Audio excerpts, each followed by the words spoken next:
മുസ്ലിം വർഗീയ ചേരിയുടെ ദൃഢമായ പിന്തുണയില്ലെങ്കിൽ ഈ രാഹുൽ ഗാന്ധി ഇവിടുന്ന് ഡൽഹിക്ക് എത്തുവോ? അദ്ദേഹമല്ലേ പ്രതിപക്ഷ നേതാവ്, കോൺഗ്രസിന്റെ ഏറ്റവും വലിയ നേതാവ്. ന്യൂനപക്ഷ വർഗീയതയിലെ ഏറ്റവും മോശപ്പെട്ട ഘടകങ്ങൾ, തീവ്രവാദ ഘടകങ്ങൾ വരെ അതിലുണ്ടായില്ലേ? തീവ്ര വർഗീയ ഘടകങ്ങൾ ഉണ്ടായില്ലേ? അവരെല്ലാം ഉണ്ടായിരുന്നില്ലേ അതില്? എല്ലാ വിഭാഗം ജനങ്ങളും വോട്ട് ചെയ്യാതെ ഒരാൾ പാർലമെന്റിലേക്ക് 4,10,000 വോട്ടിന് ജയിക്കുക, എന്നിട്ട് തീവ്രവാദികളാണ് വോട്ട് ചെയ്തത് എന്ന് പറഞ്ഞ് അവിടെ സംഘപരിവാറിനെ സന്തോഷിപ്പിക്കുക. ഡൽഹിയിൽ ഇത് തന്നെയാണ് സംഘപരിവാർ അവിടെ ആവർത്തിക്കാൻ പോകുന്നത്. സംഘപരിവാറിന് ഒരു ആയുധം കൊടുത്താണ് സംസാരിക്കാൻ വേണ്ടിയിട്ട്, പ്രിയങ്ക ഗാന്ധിക്കെതിരായി, രാഹുൽ ഗാന്ധിക്കെതിരായി സംസാരിക്കാൻ. ഈ വിജയരാഘവൻ അല്ലാതെ ലോകത്ത് ആർക്കെങ്കിലും പറയാൻ പറ്റും? വായ തുറന്നാ തന്നെ വർഗീയതയല്ലാതെ മറ്റൊന്ന് പറയാൻ അറിയാത്ത വിജയരാഘവൻ, അവനെ വിളിക്കേണ്ടത് വിജയരാഘവൻ എന്നല്ല, വർഗീയ രാഘവൻ എന്നാണ്. നിങ്ങൾ ഇങ്ങനെ വർഗീയത ഉണ്ടാക്കിയിട്ട് ഇവിടെ നിങ്ങൾക്കൊരു പക്ഷേ നാളെ 10 വോട്ട് കിട്ടാം, അതിനപ്പുറം ഈ രാജ്യം നിൽക്കണ്ടേ? വയനാട് കോൺഗ്രസിന്റെ ദേശീയ തലത്തിലെ 2 പ്രധാനപ്പെട്ട നേതാക്കളെ, ആദ്യം രാഹുൽ ഗാന്ധിയെ പിന്നീട് പ്രിയങ്ക ഗാന്ധിയെ പാർലമെന്റിലേക്ക് അയച്ച ലോക്സഭാ മണ്ഡലമാണ്. രാഹുൽ ഗാന്ധി വയനാട്ടിൽ വന്ന് മത്സരിക്കുമ്പോൾ അവിടെ സംയുക്ത രാഷ്ട്രീയ പ്രചാരണ വേദികളിൽ ലീഗിന്റെ കൊടി ഉയർന്നപ്പോൾ അത് പാകിസ്ഥാന്റെ കൊടിയാണ് എന്നതടക്കമുള്ള പ്രചാരണം ഉത്തരേന്ത്യയിലുണ്ടായി. പിന്നീട് പ്രിയങ്ക ഗാന്ധി വന്ന് മത്സരിച്ചു. രാഹുൽ ഗാന്ധിയുടെ 2ാം തവണത്തെ ഭൂരിപക്ഷത്തെക്കാൾ അധികം 4,10,000 വോട്ടിന്റെ ഭൂരിപക്ഷത്തിലാണ് പ്രിയങ്ക വയനാട്ടിൽ നിന്ന് ലോക്സഭയിലേക്ക് പോയത്. രാഹുൽ ഗാന്ധിയുടെ തെരഞ്ഞെടുപ്പിൽ, പ്രിയങ്ക ഗാന്ധിയുടെ തെരഞ്ഞെടുപ്പിൽ മുസ്ലിം വർഗീയ ചേരിയുടെ ദൃഢമായ പിന്തുണയുണ്ടായിരുന്നു എന്ന് പൊതുചടങ്ങിൽ പ്രഖ്യാപിച്ചത് എ വിജയരാഘവൻ എന്ന CPMന്റെ മുതിർന്ന പോളിറ്റ് ബ്യൂറോ അംഗമാണ്. ന്യൂനപക്ഷ വർഗീയതയുടെ ദൃഢമായ പിന്തുണ എന്ന് മാത്രമല്ല, ന്യൂനപക്ഷ വർഗീയതയുടെ ഏറ്റവും മോശപ്പെട്ട ഘടകങ്ങളായ തീവ്ര ഘടകങ്ങൾ, തീവ്ര വർഗീയ ഘടകങ്ങളൊക്കെ ഉണ്ടായിരുന്നില്ലേ എന്നൊരു ചോദ്യരൂപേണ ഉന്നയിക്കുകയാണ്. എ വിജയരാഘവൻ CPMന്റെ പോളിറ്റ് ബ്യൂറോ അംഗമാണ്. ഇത് പോളിറ്റ് ബ്യൂറോയുടെ നിലപാട് തന്നെയാണോ എന്ന് കോൺഗ്രസിന്റെ ദേശീയ നേതാക്കൾ ചോദിക്കുന്നുണ്ട്. സംഘപരിവാറിന് സഹായം ചെയ്യുകയാണ്, അവരെ സന്തോഷിപ്പിക്കാൻ ശ്രമിക്കുകയാണ് എന്ന് കോൺഗ്രസ് തിരിച്ചടിക്കുന്നുണ്ട്. ഇത് CPMന്റെ നിലപാടാണോ, എ വിജയരാഘവന്റെ മാത്രം നിലപാടാണോ? ഒരു പോളിറ്റ് ബ്യൂറോ അംഗത്തിന് CPMന്റെ നിലപാടിനെ കടന്നുള്ള സ്വന്തം നിലപാടുണ്ടാകില്ല എന്ന് നമുക്കറിയാവുന്നതാണ്. എന്നിരുന്നാലും ഇത്തരം പരാമർശങ്ങൾ വയനാട്ടിലെ വോട്ടർമാരെ ആകെ അധിക്ഷേപിക്കുന്നതിന് തുല്യമാണോ തുടങ്ങിയ വിഷയങ്ങളാണ് നമ്മൾ ഇന്ന് സൂപ്പർ പ്രൈം ടൈമിൽ വിശദമായി ചർച്ച ചെയ്യുക. നമ്മളോടൊപ്പം അതിഥികൾ CPMൽ നിന്ന് ശ്രീ P ജയരാജൻ, കോൺഗ്രസിൽ നിന്ന് ശ്രീ അനിൽ അക്കര, മുസ്ലിം ലീഗിൽ നിന്ന് അഡ്വക്കേറ്റ് ഷിബു മീരാൻ, ഇടത് സഹയാത്രികൻ ശ്രീ B ജയരാജ് എന്നിവർ നമ്മളോടൊപ്പം തത്സമയം ചേരും. ശ്രീ P ജയരാജൻ, അങ്ങേക്കെന്നെ കേൾക്കാമോ? കേൾക്കാം. ശ്രീ P ജയരാജൻ പറയുന്നത് എനിക്ക് വ്യക്തമാണ്. ശ്രീ P ജയരാജൻ, താങ്കൾ പറയുന്നത് കേൾക്കുന്നുണ്ട്. ശ്രീ P ജയരാജൻ, 4,10,000 വോട്ടിനാണ് പ്രിയങ്ക ഗാന്ധി വയനാട്ടിൽ നിന്ന് ലോക്സഭയിലേക്ക് പോകുന്നത്. ഒരു ലോക്സഭാ മണ്ഡലത്തിലും എല്ലാ വിഭാഗത്തിൽ നിന്നുമുള്ള ജനങ്ങൾ വോട്ട് ചെയ്തില്ല എങ്കിൽ അത്രയും വലിയൊരു ഭൂരിപക്ഷം സ്വന്തമാക്കാൻ കഴിയില്ല. ന്യൂനപക്ഷ വർഗീയത, മുസ്ലിം വർഗീയ ചേരിയുടെ ദൃഢമായ പിന്തുണ, ഇതൊക്കെ കൊണ്ടാണ് ആദ്യം രാഹുൽ ഗാന്ധിയും പിന്നീട് പ്രിയങ്ക ഗാന്ധിയും ലോക്സഭയിലേക്ക് പോയത് എന്നുള്ളത് CPMന്റെ നിലപാടായി സ്വീകരിക്കുന്ന ഒരു പ്രതികരണമാണോ?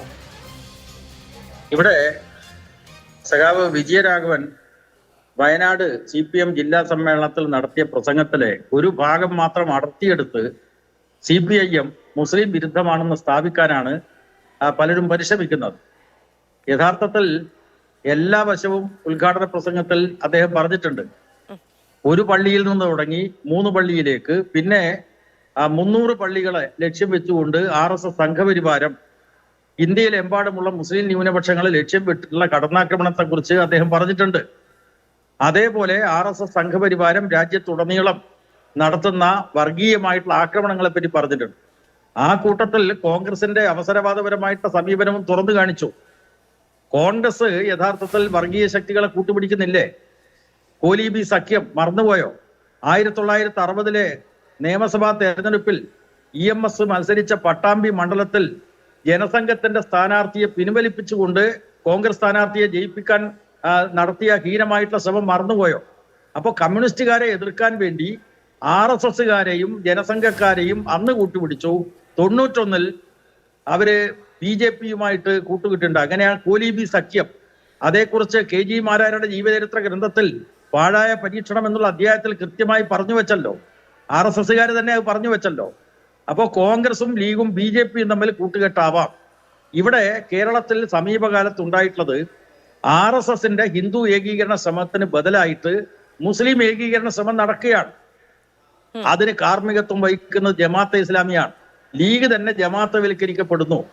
ജമാഅത്തും ലീഗുമായിട്ട് കുറച്ച് തർക്ക പ്രശ്നങ്ങൾ നേരത്തെ ഉണ്ടായിരുന്നു. 2010 തൊടുപുഴ ന്യൂമാൻസ് കോളേജിലെ അധ്യാപകനായിട്ടുള്ള ജോസഫ് മാഷയുടെ കൈവെട്ടുതിനെ തുടർന്ന് കോട്ടക്കലിൽ മുസ്ലിം ലീഗ് വിളിച്ചിട്ടുള്ള സമുദായ സംഘടനാ യോഗത്തിൽ ജമാഅത്തെ ഇസ്ലാമിയെ ഒഴിവാക്കി നിർത്തി. അതിനുശേഷം കണ്ടിട്ടുള്ളത് എന്താണ്?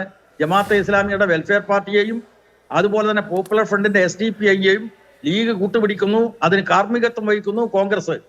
പാലക്കാട് അതുപോലെ തന്നെ ചേലക്കര അടക്കമുള്ള ഉപതെരഞ്ഞെടുപ്പുകളിൽ, വയനാട് ഉപതെരഞ്ഞെടുപ്പുകളിൽ കണ്ടിട്ടുള്ളത് അത് തന്നെയാണ്. കോൺഗ്രസിനെ പിന്തുണക്കാൻ വേണ്ടി വെൽഫെയർ പാർട്ടി വരുന്നു. അവര് ജമാഅത്തെ ഇസ്ലാമിയുടെ പാർട്ടിയാണ്. അവര് മതരാഷ്ട്രവാദികളാണ്. ഹുക്കുമത്തെ ഇലാഹി എന്ന വാദമുന്നയിച്ചുകൊണ്ട് RSSന് ബദലായിട്ടുള്ള ഇസ്ലാമിക രാഷ്ട്ര സ്ഥാപനത്തിന് വേണ്ടി നിലകൊള്ളുന്നവരാണ് അവർ. അപ്പൊ അത്തരത്തിൽ ന്യൂനപക്ഷ വർഗീയ ഏകീകരണം നടത്താൻ കോൺഗ്രസ് ശ്രമിക്കുന്നു. അതിന്റെ ആനുകൂല്യത്തിൽ രാഹുൽ ഗാന്ധി വോട്ട് നേടി എന്ന് പറഞ്ഞതിൽ എന്താ തെറ്റുള്ളത്? അതാണ് ഞാൻ ചോദിക്കുന്നത്. ശ്രീ P. ജയരാജൻ, ആ പ്രസ്താവന ഈ ചർച്ചയുടെ തുടക്കത്തിൽ നമ്മൾ വ്യക്തമായി കൊടുത്തിട്ടുണ്ട്. അതിന്റെ വാക്ക് വീണ്ടും വേണമെങ്കിൽ ഞാൻ വായിക്കാൻ തയ്യാറുമാണ്, വേണമെങ്കിൽ അത് കേൾപ്പിക്കാനും തയ്യാറാണ്. മുസ്ലിം വർഗീയ ചേരിയുടെ ദൃഢമായ പിന്തുണ ഇല്ലെങ്കിൽ ഈ രാഹുൽ ഗാന്ധി എങ്ങനെ ഡൽഹിയിലേക്ക് എത്തും? അദ്ദേഹമല്ലേ പ്രതിപക്ഷ നേതാവ്, കോൺഗ്രസിന്റെ ഏറ്റവും വലിയ നേതാവ്? ന്യൂനപക്ഷ വർഗീയതയിലെ ഏറ്റവും മോശപ്പെട്ട ഘടകങ്ങൾ, തീവ്രവാദ ഘടകങ്ങൾ വരെ അതിലുണ്ടായിരുന്നില്ലേ? തീവ്ര വർഗീയ ഘടകങ്ങൾ വരെ ഉണ്ടായിരുന്നില്ലേ എന്ന് ചോദിക്കുന്നു. ശരി, ഇതിനിപ്പം SDPI അടക്കമുള്ള ഈ പറയുന്ന സംഘടനകളുടെ പിന്തുണയാണ് അദ്ദേഹം ഉന്നയിച്ചത്, ലീഗിനെ അല്ല എന്നുള്ളതാണല്ലോ ഇപ്പോൾ പറയുന്നത്. അതോ ലീഗിനെയാണ് എന്ന് അങ്ങേക്ക് അഭിപ്രായമുണ്ടോ? അല്ല, തീവ്ര വർഗീയ ഘടകങ്ങളെ ഒന്നിപ്പിച്ചുകൊണ്ട് അവരെയെല്ലാം കോൺഗ്രസിന്റെ പിന്നിൽ അണിനിരത്താൻ ശ്രമിക്കുന്നത് മുസ്ലിം ലീഗ് നേതൃത്വമാണ്. അതാണ് വിജയരാഘവൻ പറഞ്ഞിട്ടുള്ളത്. അതായത് തീവ്ര വർഗീയ ഘടകങ്ങളാണ് ജമാഅത്തെ ഇസ്ലാമി. ആ ജമാഅത്തെ ഇസ്ലാമി പ്രോത്സാഹിപ്പിച്ചുകൊണ്ടാണ് പോപ്പുലർ ഫ്രണ്ടുകാര് 2010 പിന്നെ തൊടുപുഴ ന്യൂമാൻസ് കോളേജിലെ അധ്യാപകനായിട്ടുള്ള ജോസഫ് മാഷയുടെ കൈവെട്ട് സംഭവം നടത്തിയത്. അതിനെ തുടർന്ന് ലീഗ് എടുത്തിട്ടുള്ള ജമാഅത്ത് വിരുദ്ധമായിട്ടുള്ള നിലപാട് എന്തേ ഉപേക്ഷിക്കാൻ കാരണം? അതാണ് ഇവിടെ പ്രധാനമായിട്ട് നമ്മൾ തിരിച്ചറിയേണ്ട കാര്യം. അപ്പോ യഥാർത്ഥത്തിൽ തീവ്ര മുസ്ലിം വർഗീയവാദികളെ ഒത്തുചേർത്തുകൊണ്ട് ലീഗ് എടുക്കുന്ന സമീപനം, അത് കോൺഗ്രസിന് വേണ്ടിയിട്ടാണ് ലീഗ് എടുക്കുന്നത്. ഇവിടെ ഒരു കാര്യം മാധു ചോദിച്ച കാര്യം പ്രസക്തമായിട്ടുള്ള കാര്യമാണ്. കേരളത്തിൽ ലീഗിന്റെ പിന്തുണയോടുകൂടി അല്ലാതെ കോൺഗ്രസിന് നിൽക്കാൻ പറ്റുമോ? യഥാർത്ഥത്തിൽ കോൺഗ്രസ് അതിന്റെ നീളം, അതായത് ഞാൻ വലിയ നീളമുള്ള ആളാണെന്ന് കോൺഗ്രസ് അവകാശപ്പെടുന്നു. പക്ഷെ അത് മുസ്ലിം ലീഗിന്റെ ചുമലിൽ കയറിയിട്ടാണ് ലീഗ് അത് ചെയ്യുന്നത്. അപ്പൊ ലീഗ് ചെയ്യുന്നതാവട്ടെ RSS ഹിന്ദു ഏകീകരണ ശ്രമമാണ് നടത്തുന്നതെങ്കിൽ ലീഗ് ചെയ്യുന്നത് ഒരു മുസ്ലിം ഏകീകരണ ശ്രമത്തിന്റെ ഭാഗമായി തീവ്ര സംഘങ്ങളെ അടക്കം കൂട്ടുചേരുന്ന സമീപനമാണ്. അതിന്റെ ആനുകൂല്യം രാഹുൽ ഗാന്ധിക്കും കിട്ടിയിട്ടുണ്ട്, അതിന്റെ ആനുകൂല്യം പ്രിയങ്ക ഗാന്ധിക്കും കിട്ടിയിട്ടുണ്ട്. ആ കാര്യം പറയുന്നതിൽ എന്താണ് തെറ്റുള്ളത്? ഇവിടെ മുസ്ലിം ന്യൂനപക്ഷങ്ങൾക്കിടയിലുള്ള തീവ്രവാദത്തെ മാത്രമല്ല, ഹിന്ദുത്വ തീവ്രവാദത്തെ ആക്ഷേപിച്ചുകൊണ്ടാണ്, വിമർശിച്ചുകൊണ്ടാണ് അദ്ദേഹത്തിന്റെ പ്രസംഗം ആരംഭിക്കുന്നത് തന്നെ. ശരി, ശ്രീ P. ജയരാജൻ, ഒറ്റ കാര്യം കൂടി ഞാൻ അങ്ങോട്ട് ചോദിച്ചതിന് ശേഷം മറ്റു അതിഥികളിലേക്ക് പോകാമെന്ന് വിചാരിക്കുന്നു. ശ്രീ P. ജയരാജൻ, ഇതുതന്നെയാണ് ഉത്തർപ്രദേശിലടക്കം BJP-യും പറഞ്ഞത്. മുസ്ലിം തീവ്ര ചിന്താഗതിയുള്ളവരുടെ വോട്ട് വാങ്ങിയാണ് വയനാട്ടിൽ നിന്ന് രാഹുൽ ഗാന്ധിയും പ്രിയങ്ക ഗാന്ധിയും വിജയിച്ചു പോകുന്നത് എന്ന പ്രചാരണം ഉത്തരേന്ത്യയിൽ നടത്തുന്നത് സംഘപരിവാറും BJP-യും, ഇവിടെ നടത്തുന്നത് CPM-ഉം. അതിലെന്തെങ്കിലും മോശപ്പെട്ടത് എന്ന് അങ്ങ് വിചാരിക്കുന്നുണ്ടോ? ഈ ഒരു ഏകസ്വരം ഇവിടെ കോൺഗ്രസ് എന്ന് പറയുന്ന മതനിരപേക്ഷത അംഗീകരിക്കുന്നു എന്ന് പറയുന്ന പാർട്ടിയുടെ കാപട്യം മാധു മനസ്സിലാക്കുന്നില്ല. അവിടെ നമ്മൾ മനസ്സിലാക്കേണ്ടത്, ഈ രാജ്യത്ത് ഈ വർഗീയമായിട്ടുള്ള വിഭജനം നടത്തി അധികാരത്തിലെത്താനുള്ള സംഘപരിവാറിന്റെ പരിശ്രമങ്ങൾക്ക് ആരാ പ്രോത്സാഹനം നൽകിയത്? CPM-ആണ്, കോൺഗ്രസ് അല്ലേ? ആരായി രാം ജന്മഭൂമി ബാബരി മസ്ജിദ് തർക്കം രാജ്യത്തിന്റെ ആകെ തർക്കമാക്കാൻ വേണ്ടി പ്രധാനപ്പെട്ട ശ്രമം നടത്തിയത്. അത് RSS BJP ആണെങ്കിൽ അതിന് സഹായകരമായിട്ട് നിലപാട് കോൺഗ്രസ് സ്വീകരിച്ചിട്ടില്ലേ? രാജീവ് ഗാന്ധിയുടെ കാലത്ത് സ്വീകരിച്ചിട്ടുള്ള നിലപാട് എത്രമാത്രം വർഗീയ ശക്തികൾക്ക് പ്രോത്സാഹനമായിരുന്നു. ഇപ്പോ ബാബരി മസ്ജിദ് പൊളിച്ച സ്ഥലത്ത് രാമക്ഷേത്രത്തിന്റെ ശിലയിടുമ്പോ അതിനകത്ത് സ്വർണത്തിന്റെ ഒരു ഫലകം വേണം, ആ സ്വർണത്തിന്റെ ഒരു ഭാഗം ഞാനും തരാം എന്ന് എത്ര കോൺഗ്രസ് നേതാക്കന്മാർ പറഞ്ഞിട്ടുണ്ട്. CPM-നെ സംബന്ധിച്ചിടത്തോളം അക്കാര്യത്തിൽ ദൃഢമായിട്ടുള്ള കൃത്യമായിട്ടുള്ള നിലപാടുണ്ട്. അതുകൊണ്ടാണ് പ്രാണപ്രതിഷ്ഠാ ചടങ്ങിലേക്ക് CPM-ന്റെ ജനറൽ സെക്രട്ടറിയെ ക്ഷണിച്ച അവസരത്തിൽ CPIM കൃത്യമായി ഒരു നിമിഷം വൈകാതെ പറഞ്ഞു, ഞങ്ങള് എല്ലാ മതവിശ്വാസത്തെയും മാനിക്കുന്നു, പക്ഷേ ഇത് വർഗീയമായിട്ടുള്ള പരിശ്രമമാണ്. ഒരു രാജ്യത്തിന്റെ പ്രധാനമന്ത്രി ഒരു ക്ഷേത്രത്തിന്റെ ശിലാന്യാസ പ്രാണപ്രതിഷ്ഠ നടത്താൻ വേണ്ടി വരിക. നമ്മുടെ നാട്ടിൽ ഒട്ടനവധി ക്ഷേത്രങ്ങളുണ്ടല്ലോ, അവിടെയൊക്കെ പഞ്ചായത്ത് പ്രസിഡന്റോ മന്ത്രിയോ ആണോ പ്രാണപ്രതിഷ്ഠ നടത്തുന്നത്? അപ്പൊ അതിന്റെ രാഷ്ട്രീയം കൃത്യമായി തിരിച്ചറിഞ്ഞ വിമർശിക്കുന്ന അതേ നേതാക്കൾ പറഞ്ഞ കാര്യങ്ങൾ ചേട്ടന്റെയും എന്റെ ശബ്ദം ഏറെക്കുറെ ഒരുപോലെ ഉണ്ടല്ലോ എന്ന നിലയ്ക്ക് ഇവിടെയും ആവർത്തിക്കപ്പെടുന്നത് CPM-ന്റെ പോളിറ്റ് ബ്യൂറോ അംഗം പറഞ്ഞ് കേരളം കേൾക്കേണ്ടി വരുന്നതിൽ എന്തെങ്കിലും അസ്വാഭാവികതയുണ്ടോ എന്നാണ് ഞാൻ അങ്ങോട്ട് ചോദിച്ചത്. മാധു ഒരു കാര്യം മനസ്സിലാക്കണം, ഈ കേരളം ഇന്ത്യയിലെ മറ്റിടങ്ങളിൽ നിന്ന് വ്യത്യസ്തമായി മതസൗഹാർദ്ദത്തിന് ഇന്ന് പേര് കേട്ട ഒരു സംസ്ഥാനമാണല്ലോ. അതെങ്ങനെയാ ഉണ്ടായത്? ഈ കോൺഗ്രസ് ശ്രമിച്ചിട്ടാണോ? മുസ്ലിം ലീഗ് ശ്രമിച്ചിട്ടാണോ? ഞങ്ങളുടെ 218 സഖാക്കളുടെ രക്തസാക്ഷിത്വത്തിലൂടെയാണ് കേരളം RSS-ന്റെ നുഴഞ്ഞുകയറ്റത്തെ പ്രതിരോധിച്ചത്. എത്രയോ സഖാക്കളെ ആക്രമിച്ച് പരിക്കേൽപ്പിച്ചു. അപ്പൊ അതുകൊണ്ട് കോൺഗ്രസിന്റെ റെക്കോർഡ് എന്താണ്? വർഗീയതയെ പ്രോത്സാഹിപ്പിക്കുന്ന റെക്കോർഡ്. CPM-ന്റെ റെക്കോർഡ് എന്താണ്? RSS പോലെയുള്ള വർഗീയ ശക്തികളെ ആശയപരമായിട്ട് മാത്രമല്ല അവരുടെ കായിക ആക്രമണങ്ങളെ പോലും ജീവൻ ബലിയർപ്പിച്ച് ചെറുത്തിട്ടുള്ള പ്രസ്ഥാനമാണ് CPIM. ഈ കേരളത്തിൽ വർഗീയതയുടെ കാര്യം പറയുമ്പോൾ വർഗീയ കലാപങ്ങൾ, പൂന്തുറ കലാപം ഉണ്ടായത് ആര് ഭരിക്കുന്ന കാലത്താണ്? CPM ഭരിക്കുന്ന കാലത്താണോ? തലശ്ശേരി വർഗീയ കലാപം ഉണ്ടായത് ഈ കോൺഗ്രസും ലീഗും കെട്ടിപ്പിടിച്ച് ഭരിക്കുന്ന കാലത്തല്ലേ ഉണ്ടായത്? ഇവിടെ മാറാട് കലാപം, ഒരു ഠാവട്ടം പ്രദേശത്ത് 14 പേർ കൊല ചെയ്യപ്പെട്ട ആ ദുരന്ത സംഭവം നടന്ന കാലത്ത് ഇവിടെ ആരാണ് കേരളം ഭരിച്ചത്? ആന്റണി, ആദർശ ധീരനായിട്ടുള്ള ആന്റണി അല്ലേ? ഇവിടെ 8.5 വർഷക്കാലം സഖാവ് പിണറായി വിജയന്റെ നേതൃത്വത്തിലുള്ള ഇടതുപക്ഷ ജനാധിപത്യ മുന്നണിയുടെ ഭരണം നടക്കുന്നു. വർഗീയമായിട്ടുള്ള സംഘർഷം നടന്നു, വർഗീയ കലാപം നടന്നു LDF ഭരിക്കുന്ന കേരളത്തിൽ എന്ന് പറയാനാവുമോ? അപ്പൊ അതുകൊണ്ട് ഭൂരിപക്ഷത്തിന്റെ തീവ്രവാദത്തെയും ന്യൂനപക്ഷത്തിന്റെ തീവ്രവാദത്തെയും ഒരേപോലെ എതിർക്കുന്ന ഒരു പ്രസ്ഥാനമാണ് CPIM. അതിൽ പക്ഷേ ഒരു പ്രശ്നമുണ്ട് പി ജയരാജൻ. ഇതേ വിജയരാഘവൻ കുറച്ചുനാൾ മുൻപ് പറഞ്ഞിട്ടുണ്ട്, ഭൂരിപക്ഷ വർഗീയതയും ന്യൂനപക്ഷ വർഗീയതയും ഉണ്ട്, ന്യൂനപക്ഷ വർഗീയതയല്ലേ കൂടുതൽ പ്രശ്നമെന്ന്. നമുക്കൊന്ന് കേൾക്കാം. ഒരു വർഗീയതയ്ക്ക് മറ്റൊരു വർഗീയത കൊണ്ട് പരിഹാരം കാണാൻ കഴിയോ? ന്യൂനപക്ഷ വർഗീയത ഉയർത്തിപ്പിടിച്ചുകൊണ്ട് ഭൂരിപക്ഷ വർഗീയതയെ ചെറുക്കാൻ കഴിയുമോ? അത് ഭൂരിപക്ഷ വർഗീയതയുടെ അക്രമ പ്രവർത്തനങ്ങളെ ന്യായീകരിക്കില്ലേ? ഏറ്റവും തീവ്രമായ വർഗീയത ന്യൂനപക്ഷ വർഗീയതയല്ലേ? ഞാൻ മറ്റതിഥികളിലേക്ക് പോവുകയാണ്. ഞാൻ അങ്ങനെയൊക്കെ തിരികെ വരാം. അതിനു മുൻപ് വിജയരാഘവൻ തന്നെ ഇപ്പോൾ അങ്ങ് പറഞ്ഞല്ലോ, ലീഗിനെ കുറിച്ച് കൂടിയാണ് പറയുന്നത്. ലീഗ് ഈ പറയുന്ന വർഗീയ ശക്തികളെ, ഘടകങ്ങളെ ഏകോപിപ്പിക്കുന്നതിന് നേതൃത്വം നൽകുന്നുവെന്ന്. അതുകൊണ്ട് പാണക്കാട് ഉമ്മൻചാണ്ടിയും ചെന്നിത്തലയും പാണക്കാട് സന്ദർശനം നടത്തിയ സമയത്തിൽ ഇതേ ലീഗിനെ കുറിച്ച് വിജയരാഘവൻ മുൻപ് പറഞ്ഞിട്ടുള്ള ഒരു പ്രതികരണം കൂടി കേട്ടതിന് ശേഷം മറ്റതിഥികളിലേക്ക് പോവാം. പാണക്കാട്ടേക്ക് പോകുന്ന രമേശ് ചെന്നിത്തലയുടെയും ഉമ്മൻചാണ്ടിയുടെയും വാർത്തയാണ്. പോവാം, പക്ഷേ രാഷ്ട്രീയ സന്ദേശം കൃത്യമാണ്. മതാധിഷ്ഠിത രാഷ്ട്രീയ ശക്തികളുമായി താങ്കളുടെ കൂട്ടുകെട്ട് വിപുലീകരിക്കും.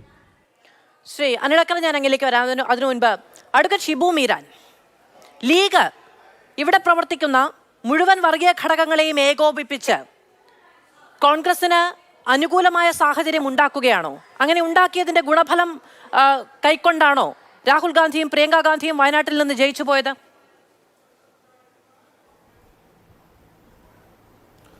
മാധു, ഈ വയനാട്ടിലെ തെരഞ്ഞെടുപ്പിനെ മുൻനിർത്തിക്കൊണ്ട് ഇപ്പോൾ CPM-ന്റെ PB അംഗം വിജയരാഘവൻ പറഞ്ഞിട്ടുള്ള കാര്യങ്ങൾ മാധു തന്നെ ശരിയാവണ്ണം സൂചിപ്പിച്ചു. ഇപ്പോൾ നമ്മൾ പ്രക്ഷേപണം ചെയ്ത പ്രസംഗത്തിൽ അദ്ദേഹം ഉപയോഗിക്കുന്ന ഒരു വാക്കുണ്ട്. നിങ്ങൾ പ്രിയങ്ക ഗാന്ധിയുടെ തെരഞ്ഞെടുപ്പ് ഘോഷയാത്ര നോക്കൂ, അതിൻ്റെ മുന്നിലും പിന്നിലും നിങ്ങൾ ആരെയാണ് കാണുന്നത്?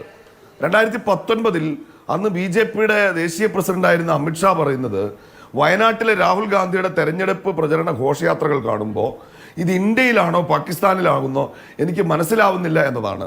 അന്ന് അമിത്ഷായെ ബുദ്ധിമുട്ടിച്ചതും ഇപ്പോൾ വിജയരാഘവൻ ഇഷ്ടപ്പെടാത്തതും ആ ഘോഷയാത്രയ്ക്കകത്ത് കാണുന്ന, അതിൻ്റെ മുൻനിരയിലും പിൻനിരയിലും കാണുന്ന ഒരു പ്രത്യേക ഐഡന്റിറ്റിയിൽപ്പെട്ട മനുഷ്യരാണ്. 6,22,000 വോട്ടുകൾ പ്രിയങ്ക ഗാന്ധി കഴിഞ്ഞ തെരഞ്ഞെടുപ്പിൽ വയനാട്ടിൽ നേടി. എൻ്റെ ചോദ്യം, വയനാട്ടിലെ ഈ 6,22,000 പേർ അവരാകെയും തീവ്രവാദികളാണ്, അവരുടെ പിന്തുണയോടെയാണ് പിന്നെ പ്രിയങ്ക ഗാന്ധിയും രാഹുൽ ഗാന്ധിയും ഡൽഹിയിൽ പോയത് എന്ന് ആത്മാർത്ഥമായും CPM വിശ്വസിക്കുന്നുണ്ടോ എന്ന് ഇവിടുത്തെ CPMന്റെ ചർച്ചയിൽ പങ്കെടുക്കുന്ന അവരുടെ മുതിർന്ന നേതാവിനോടടക്കം ഞാൻ ചോദിക്കാൻ ആഗ്രഹിക്കുകയാണ്. ഇവിടെ എന്താ യഥാർത്ഥത്തിൽ സംഭവിക്കുന്നത്? നമ്മളിതിനെ രാഷ്ട്രീയമായി വിലയിരുത്തിയാൽ, മാധു, നമുക്ക് ഓർമ്മയുണ്ട് 1 വർഷം മുൻപ് വരെ ഈ കേരളത്തിൽ CPM കളിച്ചൊരു കാർഡുണ്ട്. ഈ അമ്പലപ്പറമ്പിലെ മുച്ചീട്ട് കളിക്കാരനെ പോലെ, സാമർഥ്യമുള്ളൊരു മുച്ചീട്ട് കളിക്കാരനെ പോലെ കാർഡ് മാറ്റി മാറ്റി കളിക്കും CPM. അന്ന് കളിച്ച കാർഡ് യൂണിഫോം, സിവിൽ കോഡ്, ഫലസ്തീൻ പോലെ മുസ്ലിം സമുദായത്തിന് വൈകാരികമായ ബന്ധമുണ്ട് എന്ന് തോന്നിയ വിഷയങ്ങൾ ഏറ്റെടുത്ത് അത്തരം വിഷയങ്ങളുടെ പേരിൽ മലബാറിൽ മാത്രം സെമിനാർ നടത്തി അതിനൊരു മുസ്ലിം വൈകാരികമായ പ്രതലം സൃഷ്ടിക്കാൻ CPM ലോക്സഭാ തെരഞ്ഞെടുപ്പ് വരെ ശ്രമിച്ചു. അത് വേണ്ട പോലെ ലാഭകരമല്ല എന്ന് കണ്ടപ്പോൾ ലോക്സഭാ തെരഞ്ഞെടുപ്പിന് ശേഷം ഇവർ കാർഡ് മാറ്റി കളിക്കാണ്. ഇതൊരു ഒറ്റപ്പെട്ട സംഭവമാണെന്നും കരുതാൻ കഴിയില്ല.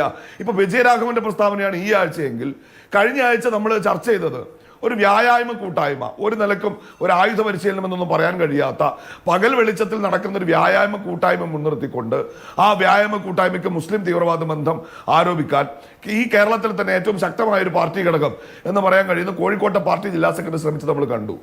മലപ്പുറത്ത് ടാർഗറ്റ് ചെയ്തുകൊണ്ട് മുഖ്യമന്ത്രിയുടെ ചില പ്രസ്താവനകൾ നമ്മൾ കണ്ടു. അപ്പൊ ഇപ്പൊ ഇവര് കാർഡ് മാറ്റി കളിക്കുകയാണ്. അങ്ങനെ കാർഡ് മാറ്റി കളിക്കുമ്പോഴുള്ള പ്രശ്നം, പഴയ ബ്ലാക്ക് ആൻഡ് വൈറ്റ് സിനിമകളുടെ ഒരു കാലുണ്ട്. പ്രേം നസീറിന് ചിലപ്പോൾ ഡബിൾ റോൾ ആയിരിക്കും. അന്ന് ഈ മേക്കപ്പ് ഒന്നും ഇത്ര ഡെവലപ്പ് അല്ലായതുകൊണ്ട് നമ്മൾ ട്രോള് കണ്ടിട്ടുണ്ട് മാധു. ഈ ഡബിൾ റോളിൽ ഒരു നായകന്റെ കവിളത്ത് വലിയൊരു മറുക്, അത് തിരിച്ചറിയാനാ. ഇപ്പൊ CPMന്റെയും BJPയുടെയും നേതാക്കന്മാരുടെ മുഖഭാവത്തിൽ, അവരുടെ രാഷ്ട്രീയ ഭാവയിൽ ആ സിനിമയിൽ കാണുന്ന ഒരു മറുകിന്റെ വ്യത്യാസം പോലും ഇല്ലാതെ അത് ഒരുപോലെയായി മാറുന്നത് നമ്മൾ കാണുന്നു. അടിസ്ഥാനപരമായ വിജയരാഘവൻ തന്നെ ഉന്നയിക്കുന്നത് കുറെ കാലം മുൻപാണ്. അതിനു മുൻപും കുഞ്ഞാലിക്കുട്ടി, കുഞ്ഞുമാണി എന്ന തരത്തിലുള്ള ചില കാര്യങ്ങളൊക്കെ ഇവിടെ കേട്ടിട്ടുണ്ട്. ന്യൂനപക്ഷ പ്രീണനം എന്ന കാര്യത്തിൽ ഊന്നിക്കൊണ്ടുള്ള പ്രചാരണം ആ നിയമസഭാ തെരഞ്ഞെടുപ്പിൽ വലിയ സ്വാധീനം ചെലുത്തിയ ഒരു കാര്യമാണ്. ഇതൊക്കെ മുൻപ് ഉന്നയിച്ചിട്ടുള്ള ആരോപണങ്ങളാണ്. അതിന്റെ പ്രശ്നം എന്താണ് എന്ന് പറയുന്നുണ്ടെങ്കിൽ, ഈ വർഗീയ ശക്തികളെ ഏകോപിപ്പിക്കാൻ ലീഗ് കൂട്ടുനിൽക്കുന്നു. SDP അടക്കമുള്ള കാര്യങ്ങൾ. ഇതിപ്പോൾ വയനാട് മാത്രമല്ലല്ലോ, പാലക്കാട് കഴിഞ്ഞപ്പോൾ SDP നിങ്ങളുടെ അവിടുത്തെ സ്ഥാനാർത്ഥിയുടെ പോസ്റ്ററും ഉയർത്തിപ്പിടിച്ചുകൊണ്ട് വിജയാഹ്ലാദം നടത്തി. അത് വലിയ തോതിൽ വിമർശനം CPMന് ഉന്നയിക്കാൻ വഴിയുണ്ടാക്കി. ഈ കാര്യങ്ങളെല്ലാം ഇവിടെ നടക്കുന്നുണ്ടല്ലോ. അപ്പോൾ വിജയരാഘവൻ പറഞ്ഞത് അല്പം വാവിട്ട വാക്കു തന്നെയാണ് എന്ന് വിമർശനം ഉന്നയിക്കുമ്പോൾ അതിനുള്ള സാഹചര്യം കൂടി SDP വോട്ട് ഞങ്ങൾക്ക് വേണ്ട എന്ന് പറഞ്ഞത് ക്ലിയർ ചെയ്തു പോകാൻ നിങ്ങൾക്ക് സാധിക്കുന്നുണ്ടോ? ഞാൻ ആ ചോദ്യത്തിലേക്ക് വരണം, ഞാൻ അതിലേക്ക് വരികയായിരുന്നു. അപ്പോഴാണ് മാധു ഇടപെട്ടത്. ഇപ്പോൾ ഇവിടെ ലീഗിന്, UDFന് ഈ പാലക്കാട്ടെ തെരഞ്ഞെടുപ്പിന് SDPI വെൽഫെയർ പാർട്ടി എന്ന ഒരു ഇതിലേക്ക് കൊണ്ടുവരാൻ ശ്രമിക്കുക. ഇപ്പം ഇവിടെ ഞാൻ ഇതിൻ്റെ ഒരു ഇരട്ടത്താപ്പ് നമ്മൾ പരിശോധിച്ച് പോകണ്ടേ മാധു. ഇപ്പോൾ ഒരു ജമാഅത്തെ ഇസ്ലാമി, ജമാഅത്തെ ഇസ്ലാമി ഹുക്കുമത്തെ ഇലാഹി എന്നൊരു വാക്കിപ്പോൾ ഇവിടുത്തെ CPM നേതാവ് ഉന്നയിച്ചല്ലോ. വെൽഫെയർ പാർട്ടിയാണ് ഇപ്പോൾ പ്രവർത്തിക്കുന്നത്. മാധു, ജമാഅത്തെ ഇസ്ലാമിയുടെ ഒരു ചരിത്രം കേൾക്കണം. അവർ സ്വതന്ത്രാനന്തര ഭാരതത്തിൽ പ്രവർത്തനം ആരംഭിച്ചപ്പോൾ വിചിത്രമായ നിലപാടുകൾ ഉണ്ടായിരുന്ന ഒരു സംഘടന. അവർ വോട്ട് ചെയ്യില്ല, തെരഞ്ഞെടുപ്പിൽ സ്ഥാനാർത്ഥിയെ നിർത്തില്ല. മാധു, വലിയൊരു ഘട്ടം വരെ ഇവരുടെ പ്രവർത്തകരെ സർക്കാർ ജോലി സ്വീകരിക്കുന്നതിൽ നിന്ന് പോലും ആ സംഘടന വിലക്കിയിരുന്നു. എന്നിട്ട് എന്താ സംഭവിച്ചത്? 1975 അടിയന്തരാവസ്ഥയിൽ ഇവർ നിരോധിക്കപ്പെട്ടു. അടിയന്തരാവസ്ഥ നീക്കിയതിനു ശേഷമുള്ള തെരഞ്ഞെടുപ്പിലാണ് ഈ രാജ്യത്തിന്റെ ഡെമോക്രാറ്റിക് പ്രോസസ്സിനകത്ത് ആദ്യമായി ജമാഅത്തെ ഇസ്ലാമി പങ്കെടുക്കുന്നത്, അവരാദ്യമായി വോട്ട് ചെയ്യുന്നത്. അങ്ങനെ വോട്ട് ചെയ്തപ്പോൾ അവരെ നിരോധിച്ച കോൺഗ്രസിനെതിരെ അവർ വോട്ട് ചെയ്തു. കേരളത്തിൽ അവരുടെ വോട്ട് ആ തെരഞ്ഞെടുപ്പിൽ കിട്ടിയത് CPMനാണ്. ആ തെരഞ്ഞെടുപ്പിന്റെ മറ്റൊരു സവിശേഷത, ഇവിടെ കോലീബി സഖ്യം എന്നൊക്കെ പറഞ്ഞല്ലോ, RSS നിയന്ത്രിക്കുന്ന ജനതാ പാർട്ടി, RSS നേതാക്കന്മാർ T ശിവദാസ മേനോൻ അടക്കം വോട്ട് ചോദിക്കുന്ന കാഴ്ചയും നമ്മൾ കണ്ടു. എന്ന് വെച്ചാൽ ഒരു തെരഞ്ഞെടുപ്പിൽ ഒരു ഭാഗത്ത് ജമാഅത്തെ ഇസ്ലാമിയുടെയും മറുഭാഗത്ത് RSSന്റെയും വോട്ട് തങ്ങളുടെ പെട്ടിയിൽ വാങ്ങിയ റെക്കോർഡ് ഇവിടെ ഇരിക്കുന്ന CPMനാണ്. ഞങ്ങൾക്ക് ചേരില്ല. പിന്നീട് 2006 നിയമസഭാ തെരഞ്ഞെടുപ്പിൽ കേരളത്തിലെ 140 മണ്ഡലങ്ങളിലും ഈ ഹുക്കുമത്തെ ഇലാഹി പറയുന്ന ജമാഅത്തെ ഇസ്ലാമിയുടെ വോട്ട് വാങ്ങിയവരായി ഇവര്. അന്നും ജമാഅത്തെ ഇസ്ലാമി ഹുക്കുമത്തെ ഇലാഹി പറയുന്നുണ്ട്, ഇപ്പോഴും പറയുന്നുണ്ട്. SDPയിലേക്ക് വരാം. ഒറ്റ ഉദാഹരണം ഞാൻ പറയാം മാധു. 2018 ജൂലൈ മാസം 19 ചേർന്ന CPMന്റെ സംസ്ഥാന സെക്രട്ടേറിയറ്റ്, ആ സംസ്ഥാന സെക്രട്ടേറിയറ്റിന്റെ പ്രത്യേകത, അഭിമന്യു കൊലക്കേസിന്റെ പശ്ചാത്തലത്തിലാണ് ആ സെക്രട്ടേറിയറ്റ് ചേർന്നത്. അന്ന് CPM കീഴ്ഘടകങ്ങൾക്ക് കൊടുത്തൊരു നിർദ്ദേശം SDPI പിന്തുണയോടെ ഭരിക്കുന്ന പഞ്ചായത്തുകളിലെ പ്രസിഡന്റ് സ്ഥാനം രാജിവെക്കണമെന്നാണ്. ഈ പിന്തുണ സ്വീകരിച്ചത് കൊണ്ടാണല്ലോ, അത് സ്വീകരിച്ച് പ്രസിഡന്റ് ആയതുകൊണ്ടാണല്ലോ ഇവർക്ക് നിരാകരിക്കാൻ വേണ്ടി വന്നത്. പിന്നീട് ഇങ്ങോട്ട് ആ വാക്ക് ഉയർത്തിപ്പിടിക്കാൻ ഇവർക്ക് കഴിഞ്ഞിട്ടില്ല. മുസ്ലിം ലീഗിനെ സംബന്ധിച്ചിടത്തോളം മാധു, ഒരു കാര്യം വളരെ കൃത്യമായി ഞങ്ങൾക്ക് പറയാൻ കഴിയും. ഈ വിജയരാഘവൻ തന്നെ യോഗി ആദിത്യനാഥിനോട് പാണക്കാട്ട് തങ്ങൾ ഉപമിച്ചിട്ടുണ്ട്.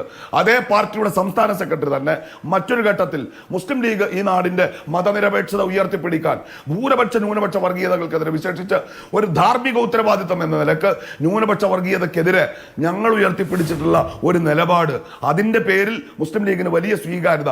ഞങ്ങൾ ഇതിനോടൊന്നും വിട്ടുവീഴ്ച ചെയ്തവരല്ല. പിന്നെ തെരഞ്ഞെടുപ്പിനകത്ത് പാലക്കാട് നടന്ന പ്രകടനത്തെ കുറിച്ചാണല്ലോ പറയുന്നത്. ഞാൻ ചോദിക്കട്ടെ മാധു, ഒരൊറ്റ നിമിഷം. ശ്രീ ഷിബുമിര, ഇത് നോക്കൂ, ഇതിലെ ഏറ്റവും പ്രധാനപ്പെട്ട ഒരൊറ്റ കാര്യത്തിന് ഏറ്റവും ചുരുങ്ങിയ വാക്കിൽ മറുപടി വരേണ്ടത് ഇതാണ്. അത് ശ്രീ പി ജയരാജൻ ഉൾപ്പെടെ ഈ ചർച്ചയിലടക്കം ഉന്നയിച്ച ഒരൊറ്റ കാര്യമാണ്. ലീഗ് ഈ പറയുന്ന മുഴുവൻ വർഗീയ ഘടകങ്ങളെയും അതിൻ്റെ ഒരു ഏകോപന ശക്തിയായി പ്രവർത്തിക്കുന്നുണ്ടോ? SDPI അടക്കമുള്ള, ജമാഅത്തെ ഇസ്ലാമി അടക്കമുള്ള, വെൽഫെയർ പാർട്ടി അടക്കമുള്ള സംഘടനകളെ ഒക്കെ നിങ്ങൾ കൂട്ടുചേർന്ന് നിർത്തി UDF-ന് അനുകൂലമായ തട്ടകമൊരുക്കുന്നുണ്ടോ?